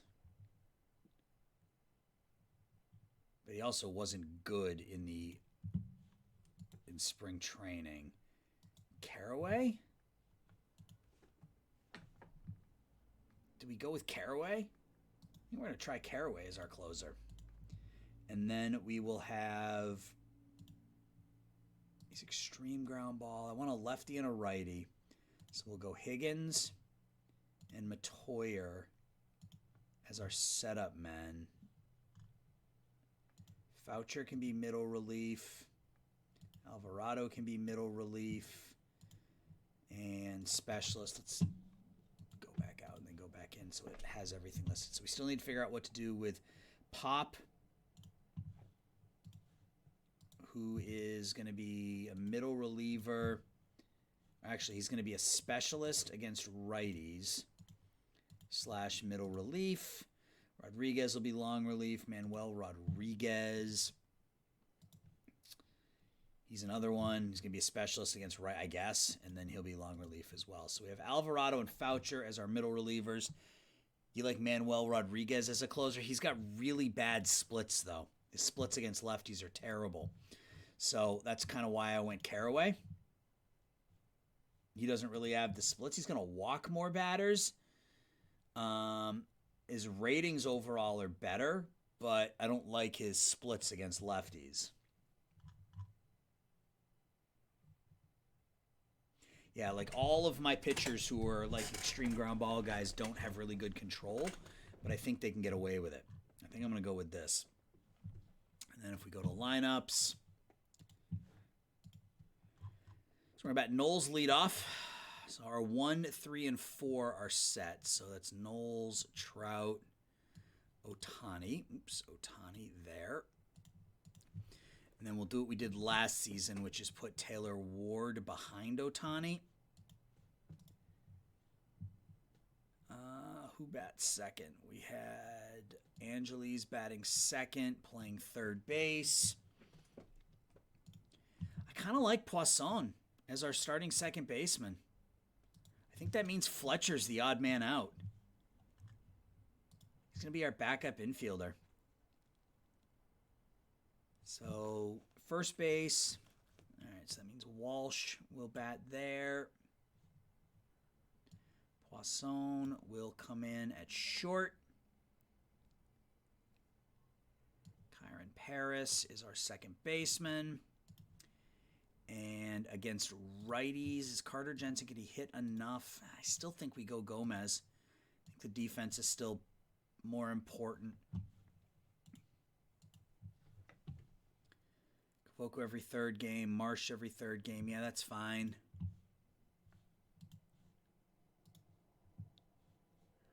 Marsh. I'm afraid Trout's going to get hurt, so we should probably get Marsh out there occasionally.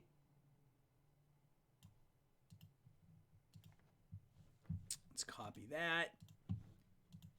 Let's paste.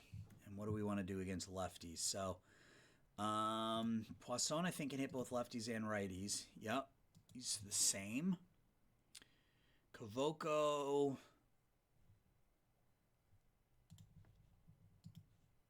Walsh is fine at first base. Angeles is even better against lefties. So I think we stick with this. Third game. Yeah, I mean, we'll let Kavoku play every third game there and every fourth game at first base against lefties, but I think we're good with this.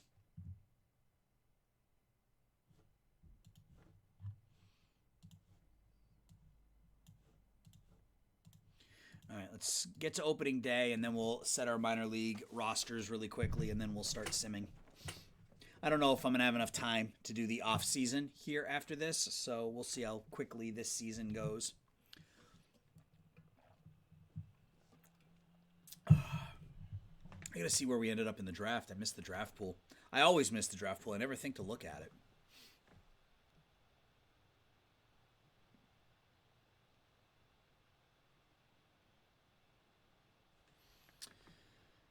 Close to an even record. We have prospects 2, 3, and 7. All right, so let's start here. So Gabe Gakel is back, but I don't think he's ready to go yet, given that he missed almost all of last season. Yeah, he's not. All right. I don't want to do that. I want to do this. Chase Shores wasn't good last year. Sam Bellows garbage, no matter where he goes. I don't see anybody here in McGirt hit really well. So the problem is, I guess we can disable.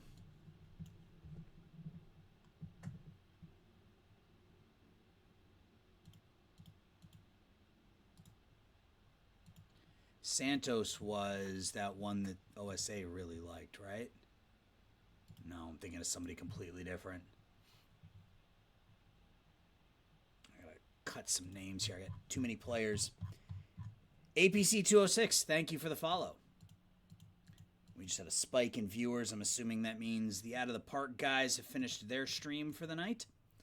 So those of you who are tuning in for the first time, welcome. My name is Aaron, and welcome to the stream. We are doing a Draft to Glory with the Los Angeles Angels. We are in our 4th season, and last year we came close. We ended up, I don't know, 4 or 5 games out of a wild card spot. We went 77 and 85. We are back for season number 4. And we're just setting up our minor leagues. So I think we're fine here. I don't think there's anybody I necessarily want to call up. Curly, we'll let him start here in A-ball. He hit really well when we called him up last year, but we'll let him start there. Marchico was bad. Drew Reynolds hit really well. We'll let him get the start in A-ball again. Probably call him up sooner rather than later. Jet Williams was our first number 1 pick. We called him up and he mashed in A-ball. So again, we'll let him kind of get a start there. Probably call Chandler Best up just because he's 23. Adrian Pena.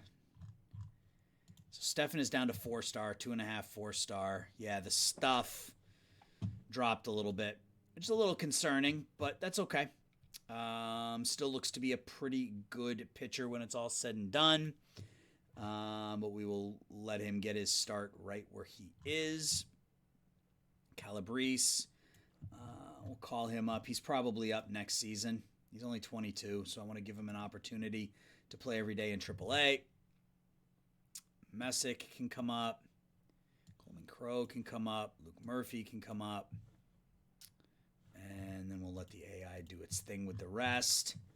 And I think we're ready. I think we're ready to start simming season 2 or season 4. Is there anybody here we need to call up? I don't think so.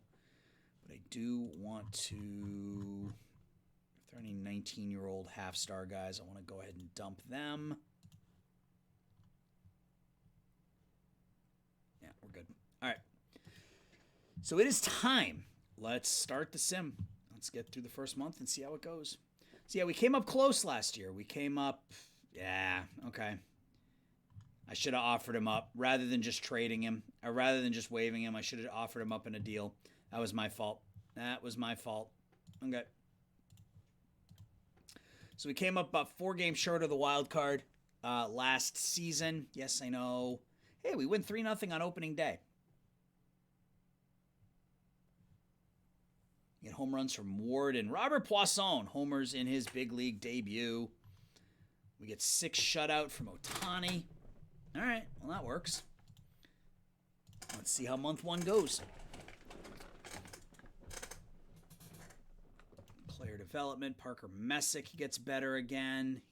He'll start in AAA. He'll be up probably before. I don't know. He's a sidearm guy, which means his splits are probably. Well, he doesn't have any splits. Okay, well, that's good. I thought as a lefty sidearm guy that he would have some pretty bad splits against righties, but nope. Calabrese continues to get better. Like to see that, because we are eventually going to need somebody to take over for Trout when it's all said and done. Yeah, we've already seen most of those. All right, let's go.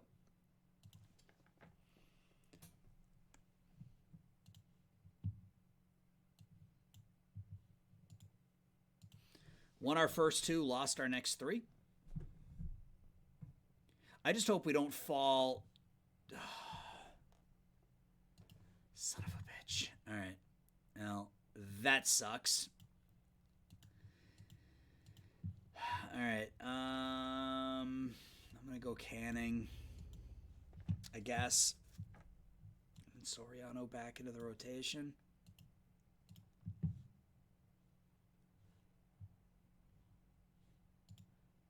Well, that stinks. All right. Well, it was bound to happen. Trout down for a couple of weeks. We'll just let him play through it. What I don't want to do is fall into a super deep hole like we did last season. We were playing end of May. We were playing 333 baseball or whatever. So, we're 12-8. Look at this. Foucher's out for 2 weeks. All right, put him on the DL. 15-9 on April 23rd. Let's go. I'll call up Holmes. Put him in. Guess we'll put him in middle relief. Let's see how things look at the end of April.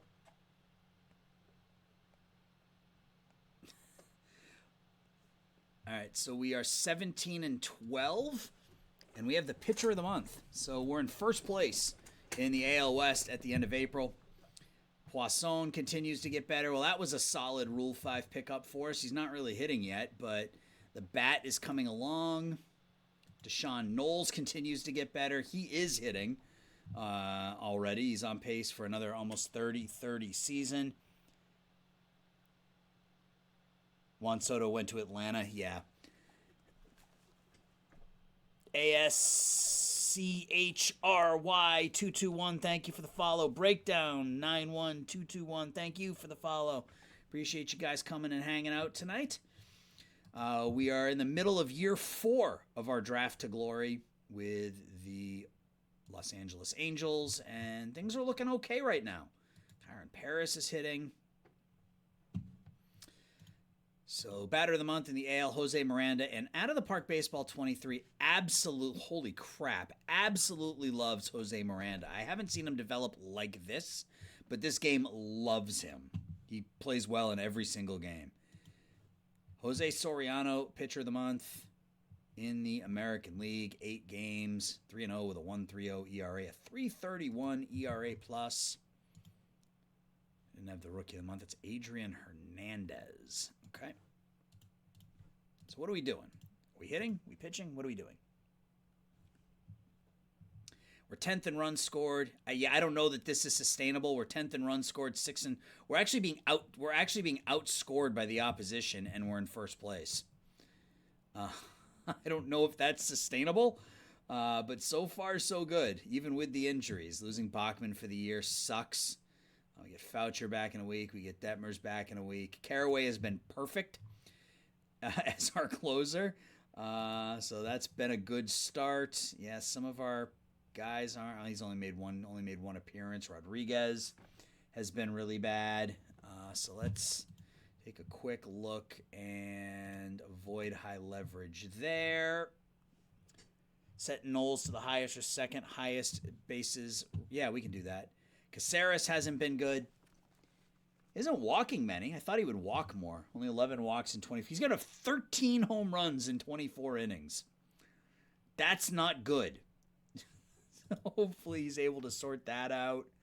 Yeah, our starting pitching hasn't been particularly good. Our bullpen's been pretty good, and our offense has been okay. Knowles, strategy, stealing bases.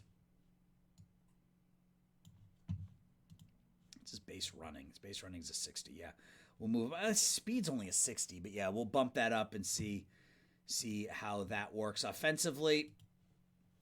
Paris has been great. I'm assuming a lot of that's defensively.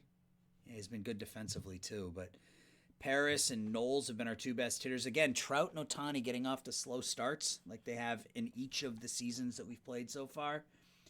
Angeles not having the same year he had last season, but it's still early. All right, we're 17-12, and let's get through May. I still haven't looked to see when we're drafting. It's something I'll do here in a second. Foucher's recovery is unclear. We're still in first place. We're picking 6th. All right, so we move up from 8th to 6th. Mock draft has us taking, God, I hope not. Draft pool.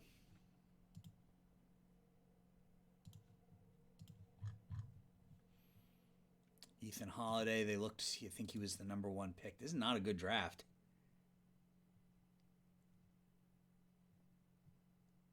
Gross.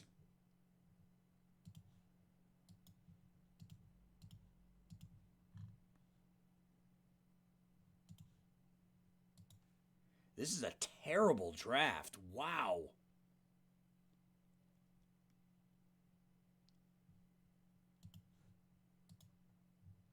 Like, terrible. Yuck. Okay. Mr. Jigglyfly and Connolly, thank you guys for the follows. Appreciate that. Let's keep going. So again, my name is Aaron, if you haven't been here before. I've been doing stuff for GM Games now for a little over a year. I guess a little bit more than that now. And we're going to send Pop down. He's not pitching much. Call Detmers up. Last year I did a Colorado Rockies playthrough. We did about 15 seasons on that. I did a Draft of Glory with the Texas Rangers last year, and we ended up winning in about 8 seasons. What am I doing? I'm coming here, and I am putting him on the restricted list for the next 6 days and calling somebody up so we're not shorthanded. I have my own YouTube channel that I do my own stuff on, which I'll hawk my wares here in a moment once I figure out who to call up. We just call Zach Pop back up? No, because we need a starter. We need a starter, so who do we call up? Crow's been okay. Is that the guy we call? No. Let's give Messick a shot, I guess. Let's stick him in the rotation, see if he gets a start. Holy St. Louis Cardinals, what are we doing? What are we looking at? I'm not paying attention to anything other than my team, so 31-8, huh? They picked up Mondesi, and that's really it. It just looks like all of their players, they picked up Logan Webb too, but it just looks like all of their players have developed. O'Neill, Carlson, Walker, Gorman, Bader, like those are all farmhands. Yeah. It also helps that the Central's terrible. Who are we? We're Los Angeles. I'm going to do this real quick. Sorry, guys. You know how much I love to promote myself. But that is me. If you want to check out my stuff, I've got right now I've got a Washington Nationals playthrough going on over there, and then that is my Discord. So if you want to hang out with the cool kids, that's where we are. And we are still in first place. Coming down to earth a little bit at 21-17, but thankfully the rest of the West has been bad. Foucher's now eligible to come off the DL. I think Messick goes to, yeah, we didn't even need to call him up, really, because we can just do this. Make Foucher middle relief. And Alvarado's going to be used more often, I think. 22-18. I mean, as long as the rest of the West stays bad, oh, come on with the injuries. This is ridiculous. At least we can get Dashwood back now, I guess. Enough with the injuries already. It's like we get one person back from injury and then someone else gets hurt. All right, so we've won 3 in a row, 4 in a row, 5 in a row, 6 in a row, 7 in a row, 8 in a row, 9, 10, 11, 12. 12-game winning streak. That's a nice little run. And then we lose Kyron Paris for 4 weeks, because of course we do. Wow. Okay. So Warner Blakely. And he will come in and play second base. And then I think we go Cavoco. Move him to second. Cavoco to third. Wow, guys. We're 36-22. We just won 12 games in a row. Player development. Carter Jensen gets better. He's not hitting, but, you know, whatever. Stevens' stuff gets better. It looks like this is what he is.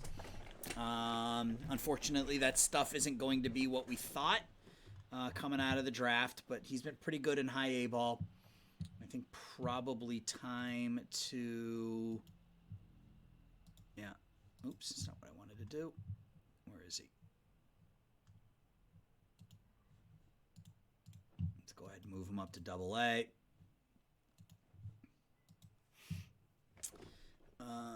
Anything else? Curly. Looks like he's hitting okay. We'll call him up. The high A. We'll go through and we'll look at some of these players here in a minute. The ones that we know about. Chase Shores not pitching well, so he'll stay where he is. Oh, that's not good. Are you...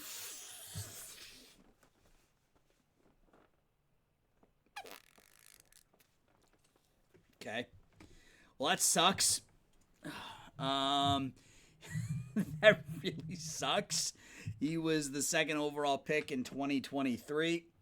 Missed 9 months with a torn flexor tendon in his elbow. And yeah.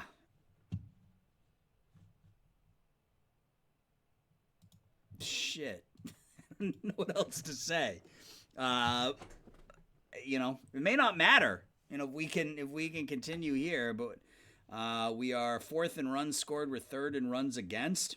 Pitching staff has been better. Caceres' numbers have improved. Only gave up 4 home runs that month. Still averaging 3.1 home runs per 9. Somehow we are winning. I don't quite understand it. Since Mike Trout's hitting 218, Poisson's hitting 198, Gomez hitting 199. We have 2 starters with ERAs over 5. I don't quite understand how we are winning, but we are winning, so I'm not going to question it. We still have 2, 3, and 7 in the top 10. Sicon and Yazquez hasn't started his second season yet. And Carl Steffen, who will probably be up next season. But yeah, I don't know how we're doing it, but we're 36 and 22. We have the best record in the American League, second best record in baseball, third best record in baseball. No, whatever. Yeah, Chris, I understand that. Losing, and he was a top 10 prospect last season. So this all happened in the last couple of months here, unfortunately. Poisson is suspended, so we lose a couple of games right out of the chute in June. We bounce back with 4 straight wins, 5 straight wins.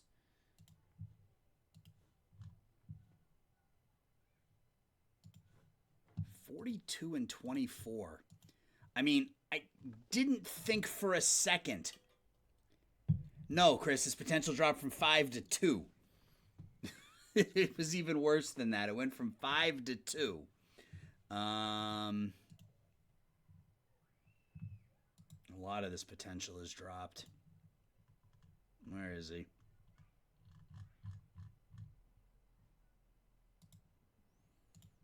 Go ahead and enable for all of these guys. He's right here. Yeah, he went from 5 to 2.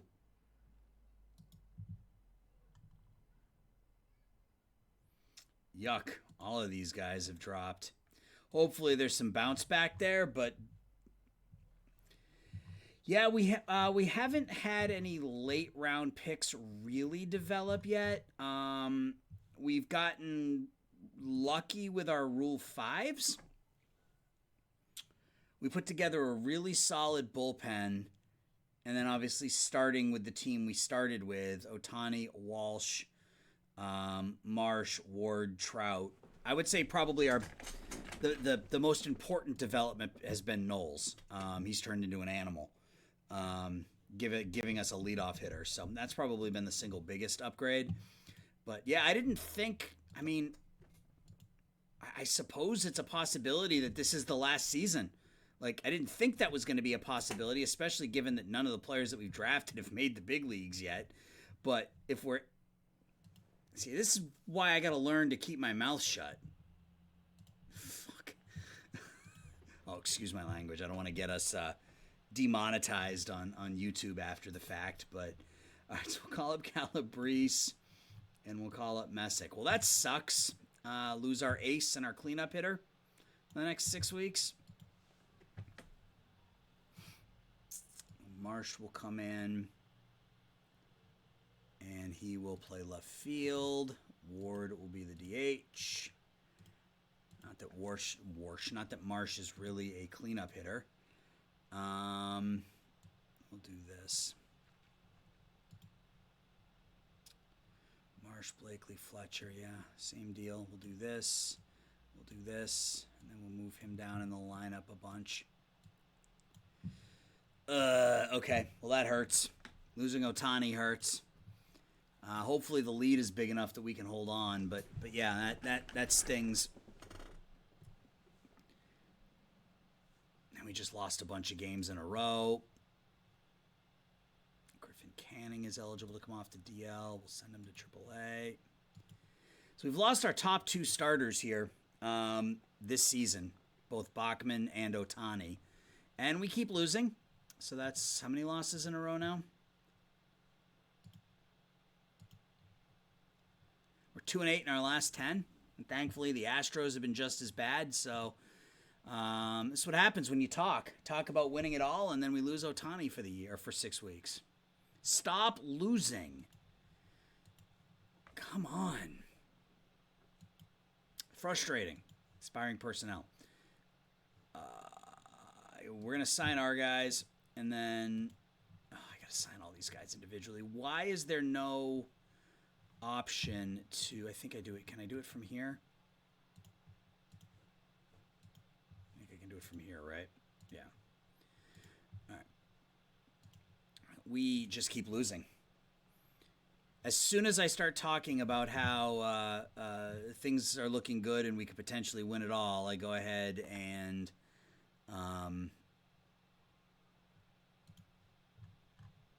immediately go on a ridiculous losing streak. Maybe getting Paris back will help. Getting him back in the lineup.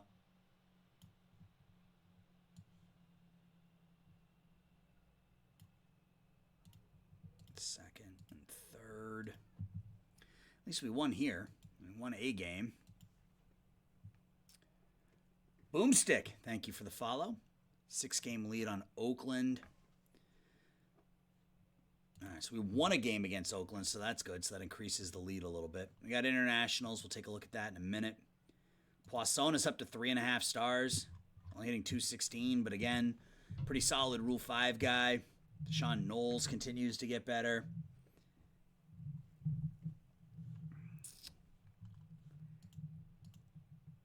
That was not a good month. 11-15, yeah. 36 and 22 at the end of May, 11 and 15 that month. But that's what happens, I guess, when you lose Ohtani and Bachman. Ohtani's going to be out past the deadline. Hopefully he comes back ready to go. 7th in runs scored, 4th in runs against. Yeah, I can't imagine that we're going to be able to maintain this given the way our starting pitching is right now. I just don't see it. But we'll keep going. We'll see what we can find. All right, so international amateurs. We got a third baseman and a center fielder. Vespasiano Toldo, a 16-year-old out of Italy. I think that's pretty much a no-brainer. 80 contact, 80 gaps, 70 home run power. We got Jesus Miranda. High work ethic, low everything else. I think we go with Toldo and see if he wants our $5 million. He would love to play for our team, unless somebody else offers him $5 million. So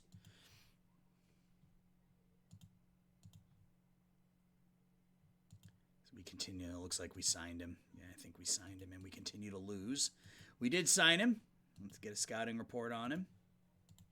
So we continue to lose ball games. Let's get up to the All-Star game.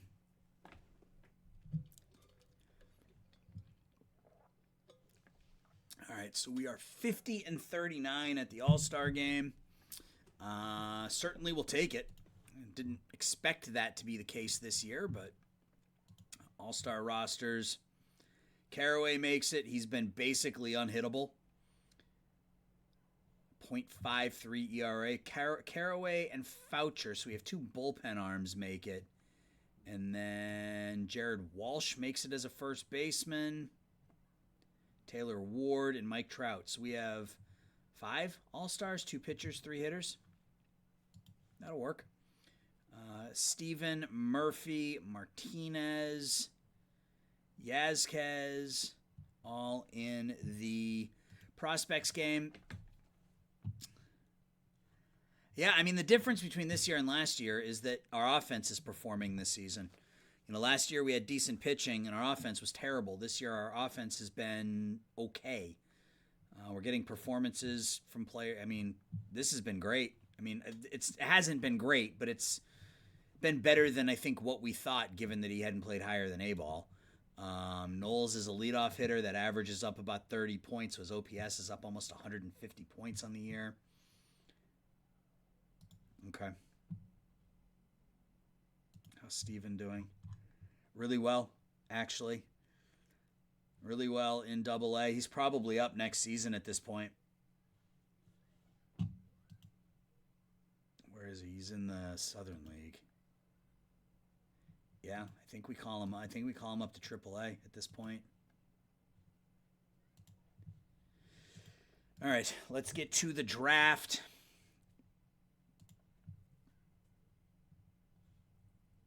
All right, so we won our last game going into we won our last 2 games going into the All-Star break.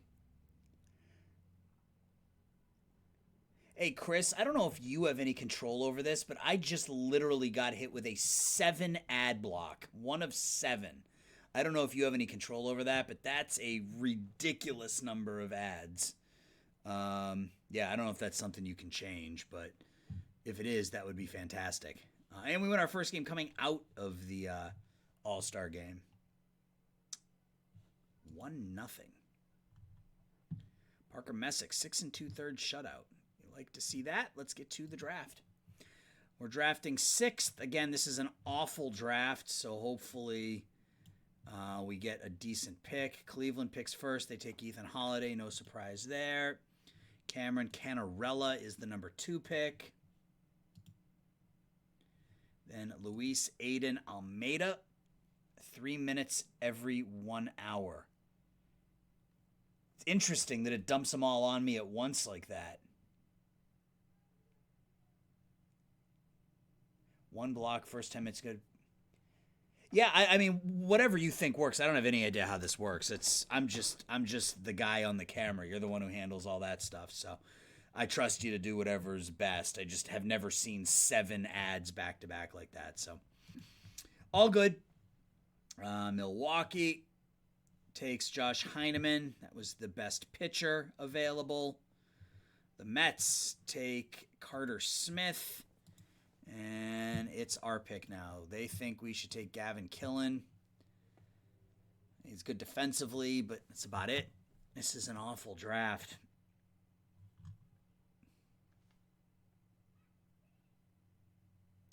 I don't believe in that, man. I grind through it. I'm going to grind through it, and I'll pee when I'm done. Michael Torres looks okay. Oh, this is terrible. And the worst part about it is that this is going to be potentially our last really high pick given our record this year. This is awful.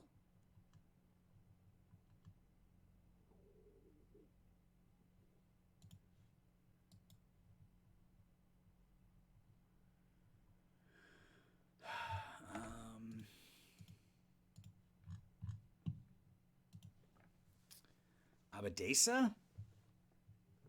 I mean, he's probably the best option.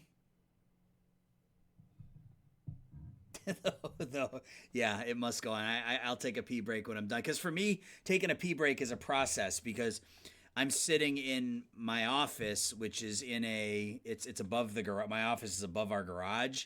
And it's a detached garage, so I literally have to go down the stairs, out of the garage, into my house, go to the bathroom, then come out of the house, back up the stairs, and come back here. So it's not like a 30-second thing. Abadesa's, he's probably, I want to see. You know what? Something I didn't do that I should have done, and doing it now is kind of pointless, but Yeah, still no highly favors tools guys out there. All right. Yeah, it's a bad draft. This is a bad draft. I think Abadesa 50, 55, 60. It's either Abadesa or Torres.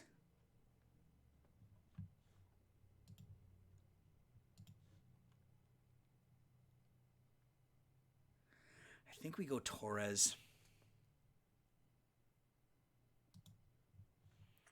I think I'm going to go Torres. 19-year-old. He's never going to hit for a lot of power, but that's a leadoff hitter's profile if he develops like that. He could probably get away with playing center field. If the range increases to a 65, he's a center fielder. Right now, he's probably a corner outfielder.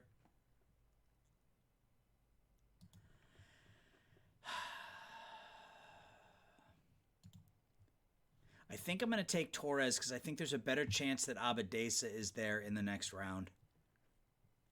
I don't love the pick, but it's a terrible draft. So Michael Torres will be our first pick.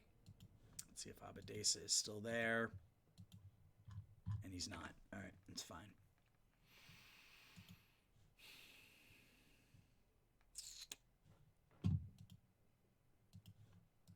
This is just terrible.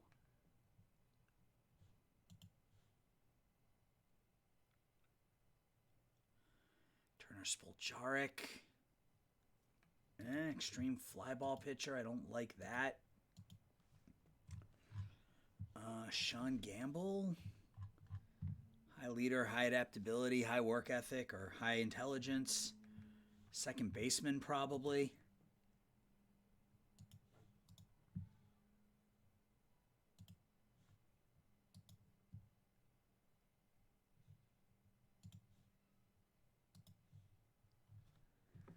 This is as bad a draft as I ever remember seeing. We could take someone like Everett Johnson, who's basically the same thing as the guy we took in the last round, which I might do. Good eye, good avoid K, high leader, high work ethic. Again, can play all three outfield positions, has some good speed. I think I'd take Gamble. I'll take an infielder here. If Johnson's still there with the next pick, I'll take him. And he's not. Oh, so bad. Bad, bad, bad. Dylan Adkins. He's not really a pitcher. He's more of a hitter, and he's not. Doesn't even do that well.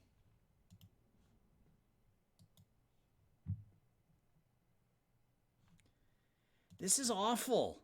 This is really disappointing. Individual pitch potential already in round 3.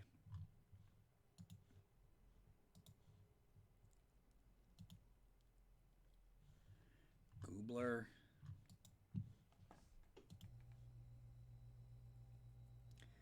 Van Dreit. I mean, he's got... the changeup will never develop, but fastball, curveball, splitter. Only a 40 stamina, though.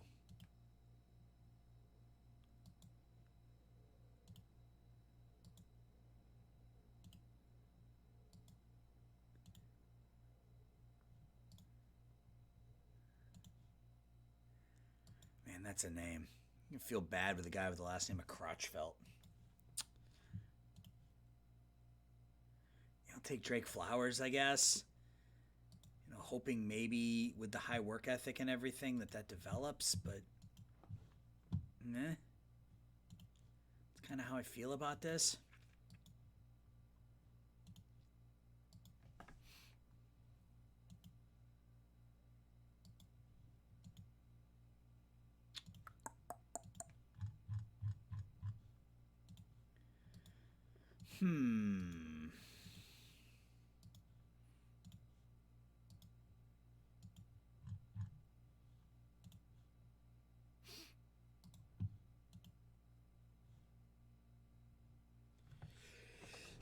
Excuse me. Henry Kazmar. Torres was in the draft last season. RJ Mayer, can't hit at all. Josiah Harrison, Andrew Hart, low work ethic. I think we take Harrison, I guess.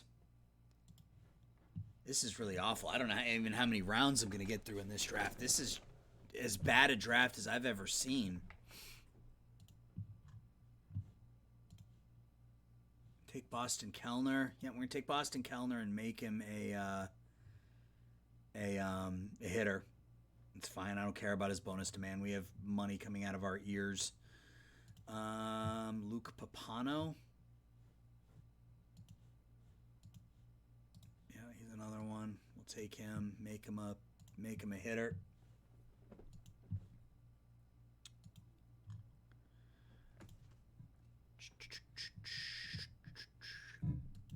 Terrible draft. Terrible draft. Henry Kazmar, will take him. Work ethic is high. RJ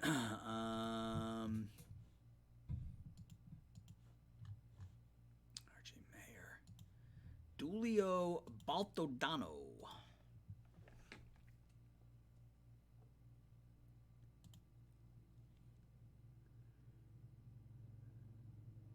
Sure.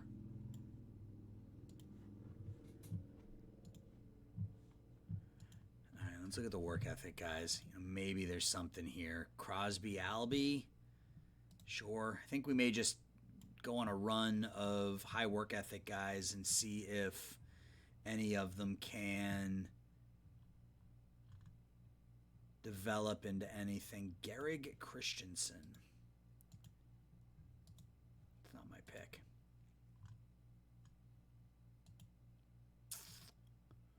Brandon Davis. Sure.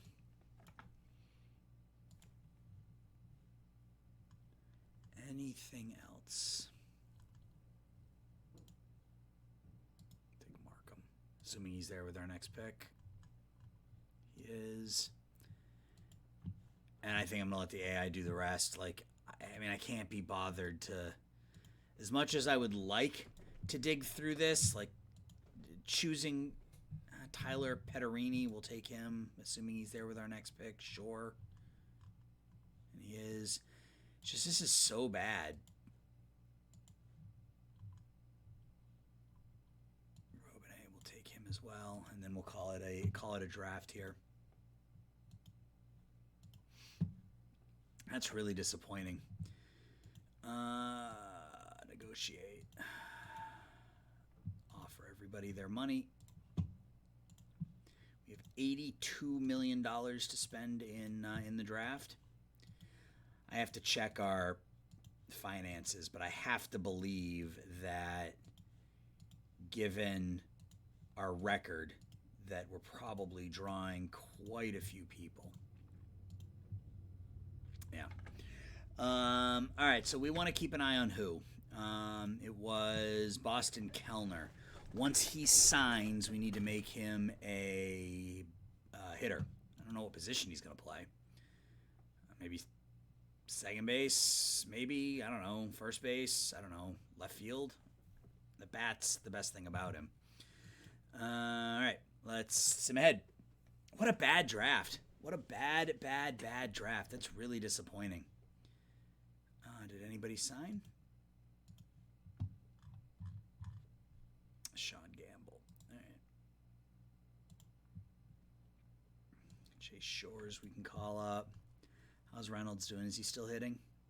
He is. So we'll call him up. How's Jet Williams doing? Yeah, he's not really hitting. 698 OPS. I think we leave him there for now.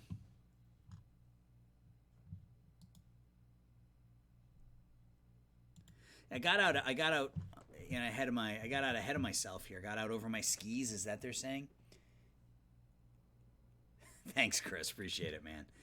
You have a wonderful night. How are things? I hope things are going well in Australia. All right, so we're 54-40. So we've bounced back a little bit here. 7-3 this month. Been a good start to the month. Sim ahead another week. More wins. We lose Knowles for a week. Anybody sign? Papano signs, and did we want to make him a hitter? Yeah, we'll make him a left fielder, I think. Not a center fielder. A left fielder. All right. And Michael Torres signed, so we can go ahead and disable promotions for him. Never losing the North American accent. Good. Glad to hear it. So we're back to 8.5 games up. So we've sort of righted the ship here a little bit. We get Ohtani back in 3 weeks. Still, though, 3 pitchers with ERAs approaching 6. And somehow we're maintaining. It's the bullpen. I mean, we have one of the best bullpens in the game, so...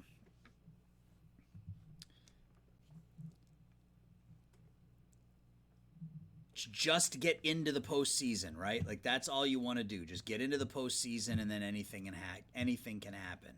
So there's Kellner. Set position left field, I guess. Or set position. That's not what I wanted to do. Let's go back. Set position second base. Okay, well, that's even better. All right. Not that the ratings make all that much difference, but... We'll make him a second baseman. Drake Flowers signed. I think that's everyone. Everyone except for Harrison. All right. And he was bad, so I don't care about him. Let's get up to the trade deadline. How has Caceres been? I will take a look when the game pauses.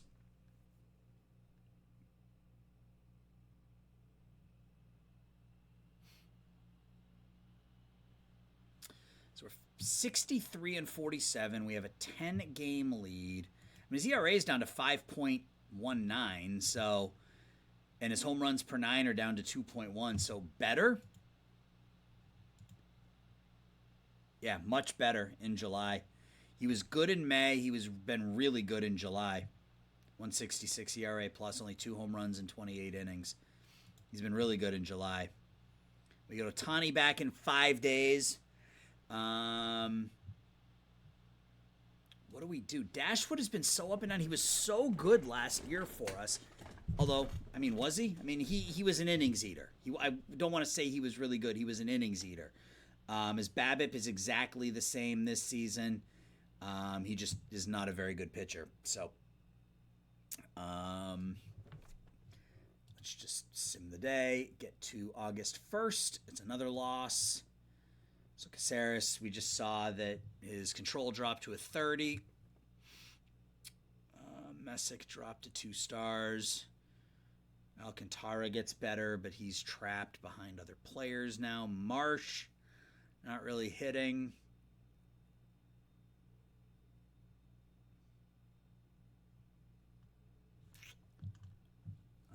Did we have any awards? No, it's Alex Kirilloff, Lucas Giolito, and there you go, Kelvin Caceres, Rookie of the Month in July. So that's how good he's been. I want to go day by day because we get Ohtani back. Well, I guess I can just sim ahead. It'll stop me when he's back. Another loss. That's not good.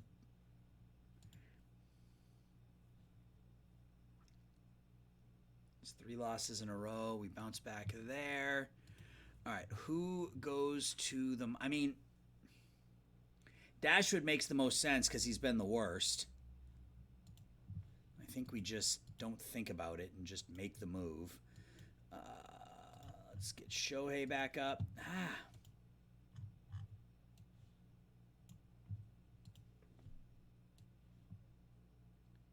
Back in the rotation. Get him back in the lineup for sure. I think we just had him at first, right? Yeah, we were just having him play first base.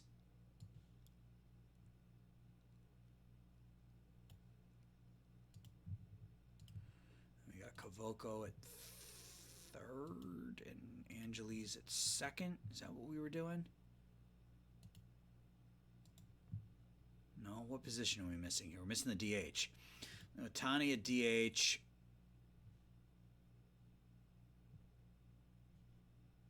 Kavoko at first, I guess.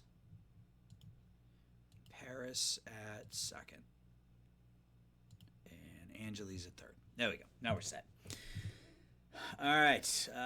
Let's go. 64-50, 6.5 game lead. We're losing a bunch of games here, and we win a couple. Win 2, lose 2, win 2, lose 2 is kind of how things are looking right now. 71-55.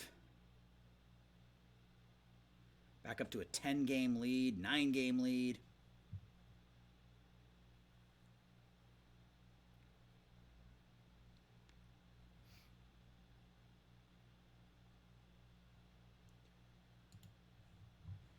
Nathan Burns is retiring. Sorry to hear that.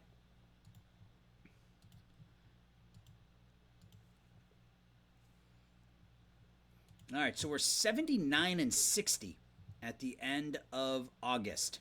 Poisson continues to get better. He's still not hitting, but he's providing a little bit of pop, and he is playing a really good shortstop for us. So that has worked out.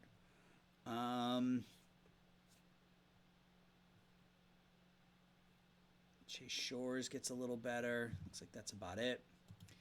Again, Jose Miranda, your hitter of the month in the AL. Shane Baz and Frank Nieto of the A's. All right.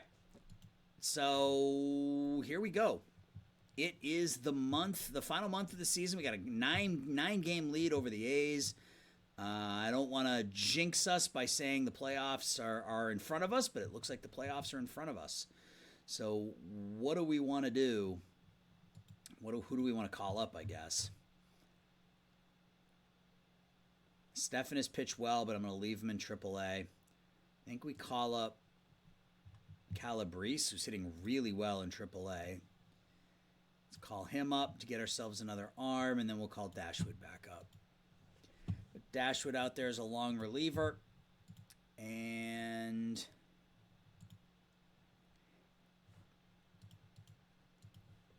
Calabrese in for Ohtani, or in for Trout. Yeah, so offensively, Trout's having another great season, 5.4 WAR. We got 5 players with at least 25 home runs. Jared Walsh, 4.6 WAR. Ward, 3.7. Knowles, 3.7. Another 2020 season for Knowles. Ohtani's 1 stolen base away from a 2020 season. We're still playing the small ball, which is why we've got so many stolen bases on the year. But it's working. It's working, so I'm not gonna jinx it. Really only Gomez has been bad. Angeles hasn't been as good as he was last season. Not anywhere close. But there really hasn't been anybody who's been Jared Walsh needs to be in the starting lineup. Why did I take him out? Oh, I confused him for Marsh. That's what I did. Jesus.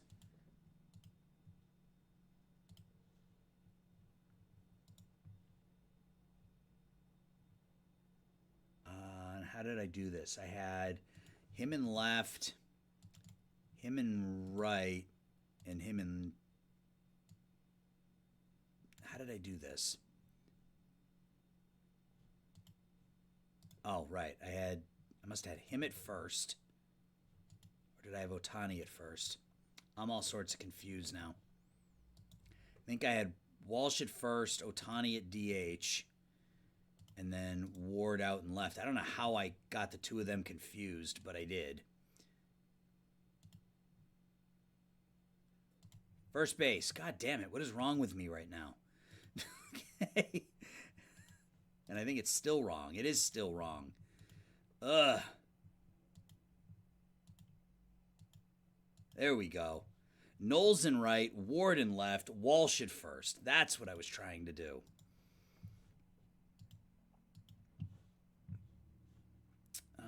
No, not every... Start him every... Yeah, we can get... Kavoko is not that good, though. That's the problem. Marsh... And I think...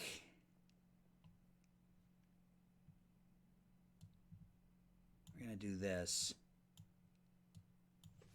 for the final month of the season, we move Walsh into that number 2 hole against righties because he's a very, very good hitter against righties.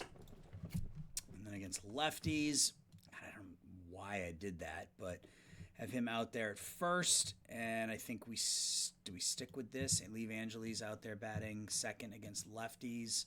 Yeah. Thank you for catching that, Jaron. I don't know how I missed it. All right, then we're good to go.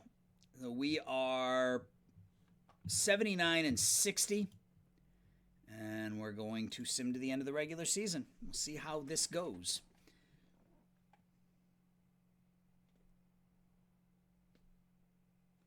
Lost a few games in a row, and we lose Taylor Ward for 3 weeks. Because of course we do.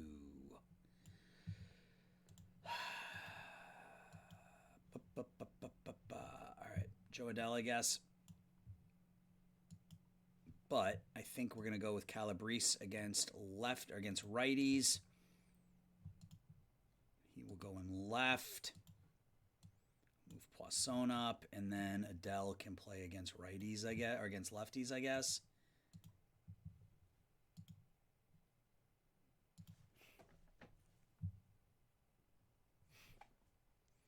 Just want to hang on. Just want to hang on and then get to the postseason and kind of see how things go at that point. So we went 11-4. We get Dashwood's out for a week. We get Bachman back in a week or two. I don't know what he's going to be able to give us, but we get him back in a week or two. Ward is back in 2 weeks. He'll be back right at the end of the regular season.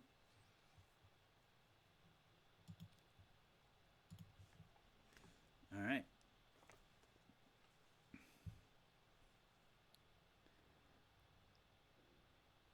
Ugh. I don't like that run there. 86 and 72, a 5.5 game lead. We've made the playoffs. I mean, we have locked the playoffs down. So I think the goal, have we won the division? If we've won the division, I think we start benching players, to be honest.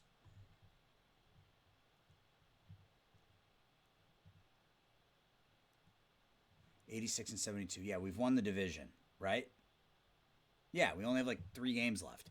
So we are going to bench Mike Trout. Stop it. We are going to bench Mike Trout for the next 3 days. 4 days, I guess. We're going to put Adele in for Trout in center field.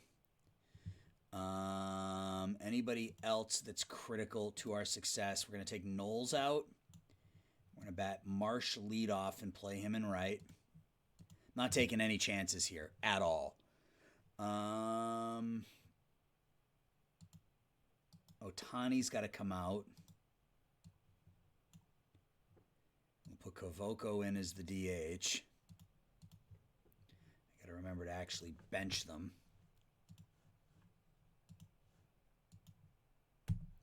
Right, we have at 158 games, so we got 4 games left. So bench him. He's benched. Strategy, bench him for 4 days. So Ohtani, Trout, and Knowles are all benched. Everybody else, I guess, just plays through it. Pitching-wise, get him out. Suarez, we're going to bench him. Soriano, we're going to bench him. Not that they've been great, but they've been critical to our success this season. Not that they are great, I should say, but we need them in the postseason. So, not going to take any chances with injuries. And we are going to put Detmers in, and we are going to put Rodriguez in, and Dashwood is going to be in. All right, so that is our rotation for the rest of the season. That is our lineup for the rest of the season. Let's see how we do.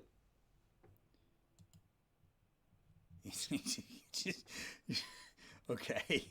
All right, well, that's fine. 86, so we win 1 out of 2 there, and the final game of the regular season is a victory. So we finish 88 and 74 in our 4th season, and we make the postseason. That's unexpected. Ward is out for F days. F days. That's how many days he's out for. We got Bachman back. All right. So we have to set our... Are we at the playoffs? We're at the playoffs. So playoff roster, eligible for the playoff roster. Do we want Bachman? I mean, he hasn't pitched in like 5 months. But do we put him on the big league? I think we put him on the big league roster. Do we? I don't know. I don't know. Is there anybody else who should be? Matoyer needs to be on the roster. Who is on there that shouldn't be? Dashwood will pull off. Matoyer goes back. Adele comes off.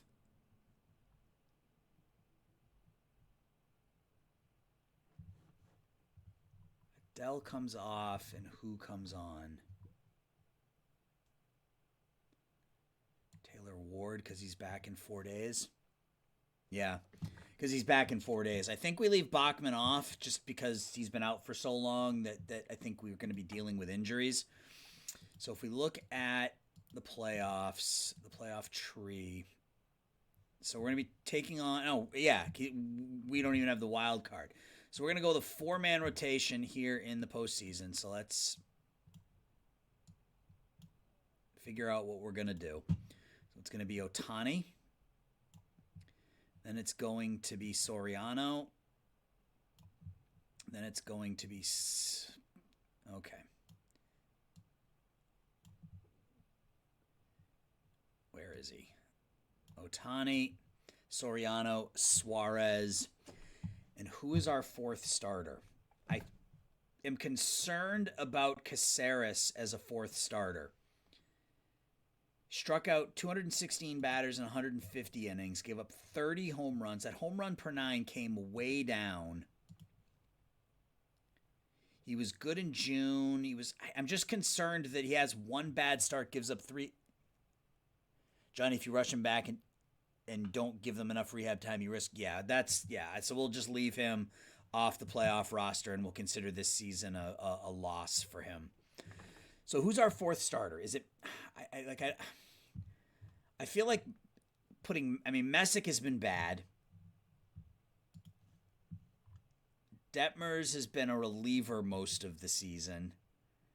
I mean, I feel like it's got to be Caceres, but I'm not comfortable with that. Maybe we just go with a really quick hook for him. So if we go Caceres and go with a really quick hook, so if he's struggling, he gets pulled. And then what do we want to do in the bullpen? What I like to do in the bullpen is just sort of move everybody to 1 inning earlier than where they were. Alvarado used more often, Holmes used more often, and lean really heavily on this very, very good bullpen. And then have long relief. Does that make sense? Carraway, 8th or plus. Higgins coming in as early as the 7th. Matoyer coming in. Matoyer hasn't been good this year. An ERA of 5.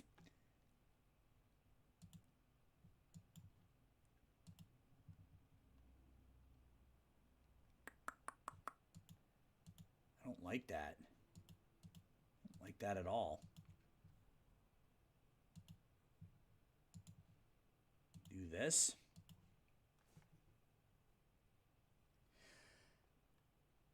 What if you set Caceres individual strategy to not pitch around or intentionally walk?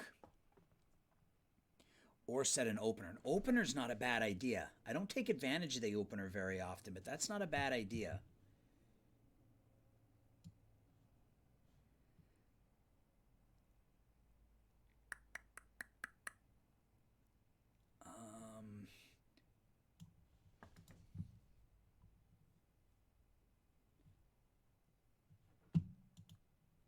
Move these guys to high leverage. I think I want to leave it like this. think we leave it like that. And then the lineup, Trout will come back into the lineup. Trout will come, oh, he's already there. Knowles, leadoff. Knowles is already there as the leadoff hitter. What are we missing here? First base, second base. Sure, we're missing a left fielder. So that's going to be Taylor Ward back in left field. Same deal here. Taylor Ward in left field. Ohtani back in here. All right, and I want to set these to essentially never.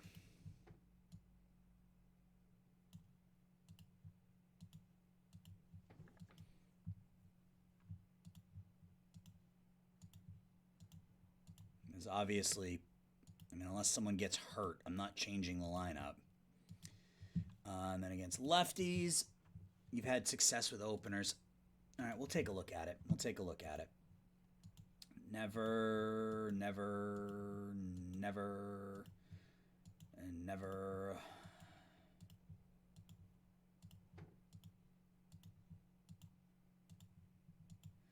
All right, let's get to the next playoff round.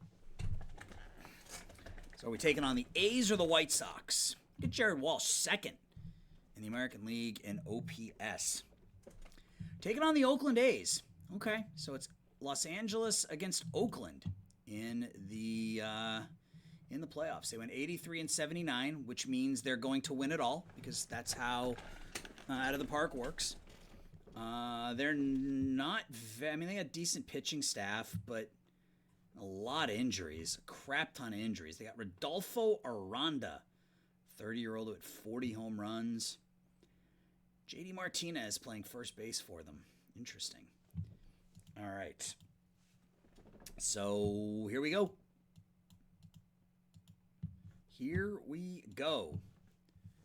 It should be Shohei Ohtani. Why is it not Shohei Ohtani? Angeles Angels. Strict order. Shohei Ohtani. All right. Here we switch Walsh and Ohtani in the lineup spot.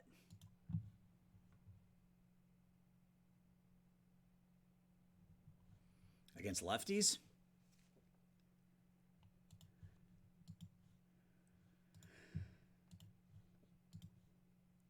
Yeah, I mean, I guess Walsh is a little better than Ohtani against left-handers. That's fine. We can do that. All right, here we go. Dalton Jeffries against Shohei Ohtani in Game 1 of the ALDS goes to the Los Angeles Angels. We win 5-2. Robert Poisson, 3 for 4 with 2 home runs. Walsh homers, and Ohtani goes 6. Voucher, 2 perfect innings, and Carraway comes in and picks up the save in the 9th. We win Game 1. Game 2, Cole Irvin against Jose Soriano. We are up 2-0 as we win 6-2. We only give up 3 hits. Walsh, 2 for 4, hits his second home run. Ohtani hits his first home run. Soriano goes 5. Matoyer, look at that. Struggled in the regular season, comes in with 3 perfect innings, striking out 6 to get us to the 9th, and we win 6-2. So Jose Suarez against Teddy McGraw in Game 3. We need 1 out of these last 3 to advance, and we sweep Oakland in the ALDS. Suarez gets the win. We win 4-3. Knowles with a couple of hits. Walsh picks up the MVP. Good starting pitching. 6-5-5 out of our 3 starters, and our bullpen was fantastic. There we go. We win the ALDS, so we are going to advance to the American League Championship Series to take on either Tampa or Boston. And we're going to be fully rested, so we're taking on the Tampa Bay Rays, who won 93 games this season, led by Wander Franco, Greg Jones, and Josh, I can't remember if it's Low or Lau, but either way, they're a much better team than what we just faced. They have the best pitching staff in the league and one of the best offenses. Louis Patino is their number 3 starter. He won 18 games, so this is going to be a challenge. Thank you, Jaron. I will save the game, and we'll see how things go here against Tampa. We should be back to Ohtani in game 1, so at least we have our ace on the mound.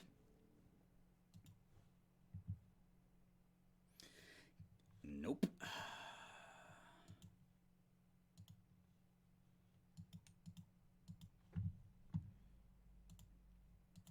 Ohtani. All right. Here we go. Game 1, Ohtani against Patino in Tampa. Goes to the Rays. They shut us out 3-0. 3 runs in the 6th. Did us in. Shohei didn't pitch badly. 5 hits, 3 runs, struck out 10. Just could not generate any offense. But all we need is 1. We need 1 in Tampa to take away home field advantage. We got Soriano going in game 2 against Drew Rasmussen. And we get the win in Tampa. So we take home field advantage away from the Rays. We score 4 in the 3rd inning. Ohtani with a 3-run, or had 3 RBIs. That's interesting. 1 hit, 3 RBIs. It wasn't a home run. Kyron Paris goes 3 for 5. Ward hits his first home run. Soriano gives up 5 and 5, but the bullpen minus Foucher does their job. So we go back to Los Angeles with home field advantage and Jose Suarez on the mound against Shane Baz. I guess it's going to be against Jacob Lopez. I take that. Holy crap. I want to save it because anytime I click on somebody's name from one of these screens, the game has a tendency to crash. So let's save it real quick.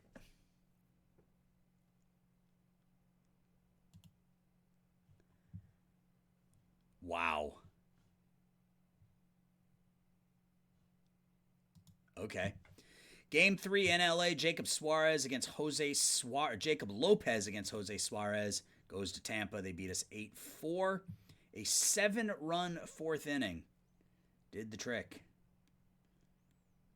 It's our first bad pitching performance in the postseason. Suarez getting knocked out after 3 1/3. So Baz now against Caceres, who's making his debut in the postseason. And we tie the series at 2. We win 14-1. Walsh 3 for 4 with 7 RBIs. He's hitting .519 in the postseason. Wow. So we had the quick hook on Caceres, and that's fine. He went 3 2/3, gave up 1 run. Then Matoyer and Messick came in and were fantastic through 5 1/3 innings. Walsh 2 home runs, Ward with a home run, and we tie the series at 2. Huge victory right there. Patino now against Ohtani in Game 5. In the all-important 2-2 game, can we take a 3-2 series lead? We do. We win 7-3. Knowles with a couple of hits and 2 RBIs. Ward drives in 3. Poisson, 2 for 4. He's hitting .333 in the postseason. Ohtani doesn't make it through 5, but that's fine. Our taking advantage of our fantastic bullpen. And we are 1 game away from, I'm not going to say it because I believe in the jinx. So we got Soriano going in Game 6. They got Rasmussen. We do have to win a game in Tampa. Hopefully it's Game 6 and we don't take this to a Game 7. Fingers crossed, Game 6 Soriano against Rasmussen is an Angels victory. 14-8 in 10 innings. Ohtani 3 for 5, 6 RBIs. Poisson hitting .370 in the postseason. Soriano doesn't pitch well. Our bullpen doesn't do a great job, but we win. We win, and we move on to the World Series in year number 4. Who are we going to be playing in the World Series? The Cardinals, which isn't a surprise. Oh, Knowles is hurt. Of course he is. 3 days. All right, so he's going to miss the first game of the playoffs, or first game of the series. Oh, come on. Fine, whatever. And the Cardinals were dominant this season. they were dominant at the beginning of the season. I don't know where they ended up. 98-64. So they ended up good, but they were like 31-8 or something like that. Good pitching staff again, but they're still without Logan Webb and they're without Jack Flaherty. So they're without their two best pitchers, frankly. So we have a chance to win the World Series here in year 5 without a single drafted player making it to the team in our draft to glory. We are going to hopefully win this thing with a Rule 5 draft to glory. And that would be even more impressive, I think. So we have 4 more wins that we have to come up with here. Let's see if we can do it. How is Ohtani? He's tired. Soriano pitched yesterday. So, yeah, we're starting Suarez. Okay. All right, here we go. I guess we got 2 days before that first game, so Ohtani might be ready to go. David Fletcher. He's complaining about his role on the team the day of the World Series. Come on, dude. Is Ohtani rested? He is. Okay, so we go with Ohtani against Adam Mazur. Save it. I love the fact that Fletcher is complaining the day of Game 1 of the World Series that he wants to be traded. Okay, here we go. Game 1 goes to the Angels. We win 7-3. We take a 5-0 lead and hold on. Ohtani goes 5. Alvarado and Matoyer finish it up. We get 2 home runs from Walsh, 1 from Ward, 1 from Ohtani, and 1 from Angeles. Game 2, Jose Soriano against John Means. Goes to the Angels. We win 13-3. Shohei Ohtani goes 3 for 5 with 2 home runs, drives in 3. Kyron Paris, 4 hits. Trout drives in 5. Soriano goes 3. Bullpen goes 6 innings, giving up 2 unearned runs. Game 3 is back in LA. You're absolutely right, NS. They do. With Ohtani and Trout, they absolutely do. Game 3, Matthew Liberatore against Jose Suarez in LA. Goes to the Cardinals 5-4. They took a 5-0 lead. We scored 4 in the 6th, but just couldn't complete the comeback. Suarez has not pitched well in the postseason. Bullpen did a nice job. So we still have home field advantage. We got Caceres going in Game 4 against Bryce Wilson. Series is tied at 2. So they take home field advantage back. Knowles with 4 hits. We scored 3 in the 9th, but couldn't get it done. Caceres got hurt. He got hurt, and the bullpen not able to do their job. So back to Ohtani in Game 5. Oh, all right. So we take the first 2 games of the series and then lose the next 3. We need to win the final 2 games in St. Louis in order to take the World Series. All right, we got Soriano going against Means in Game 6.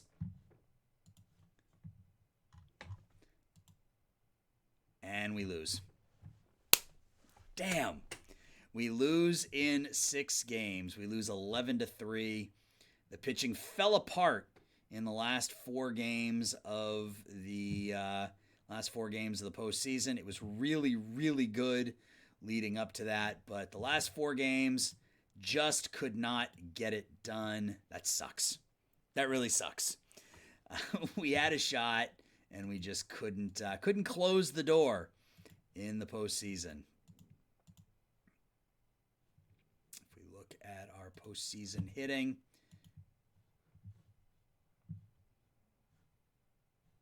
oh, that's their season WAR. Okay, let's look at OPS.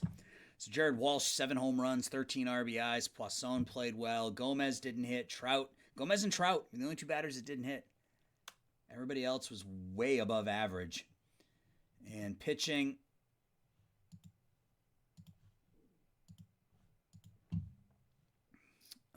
let's look at ERA plus. Yeah, I mean, three of our worst pitchers were our starters. And even that, Ohtani was really good, but Soriano and Suarez were terrible. But our bullpen was fantastic. So it's the starting pitching that did it to us. Let's go ahead and sim up to the end of the playoffs. So we make the World Series in our 5th season with the Los Angeles Angels. We have some help coming in terms of some pitching. But, yeah, we made the World Series in year 5. And we have to, we gotta figure it out. We got close, not close enough. But that's going to do it, guys. I'm done. It's been 3 hours. It's been fun.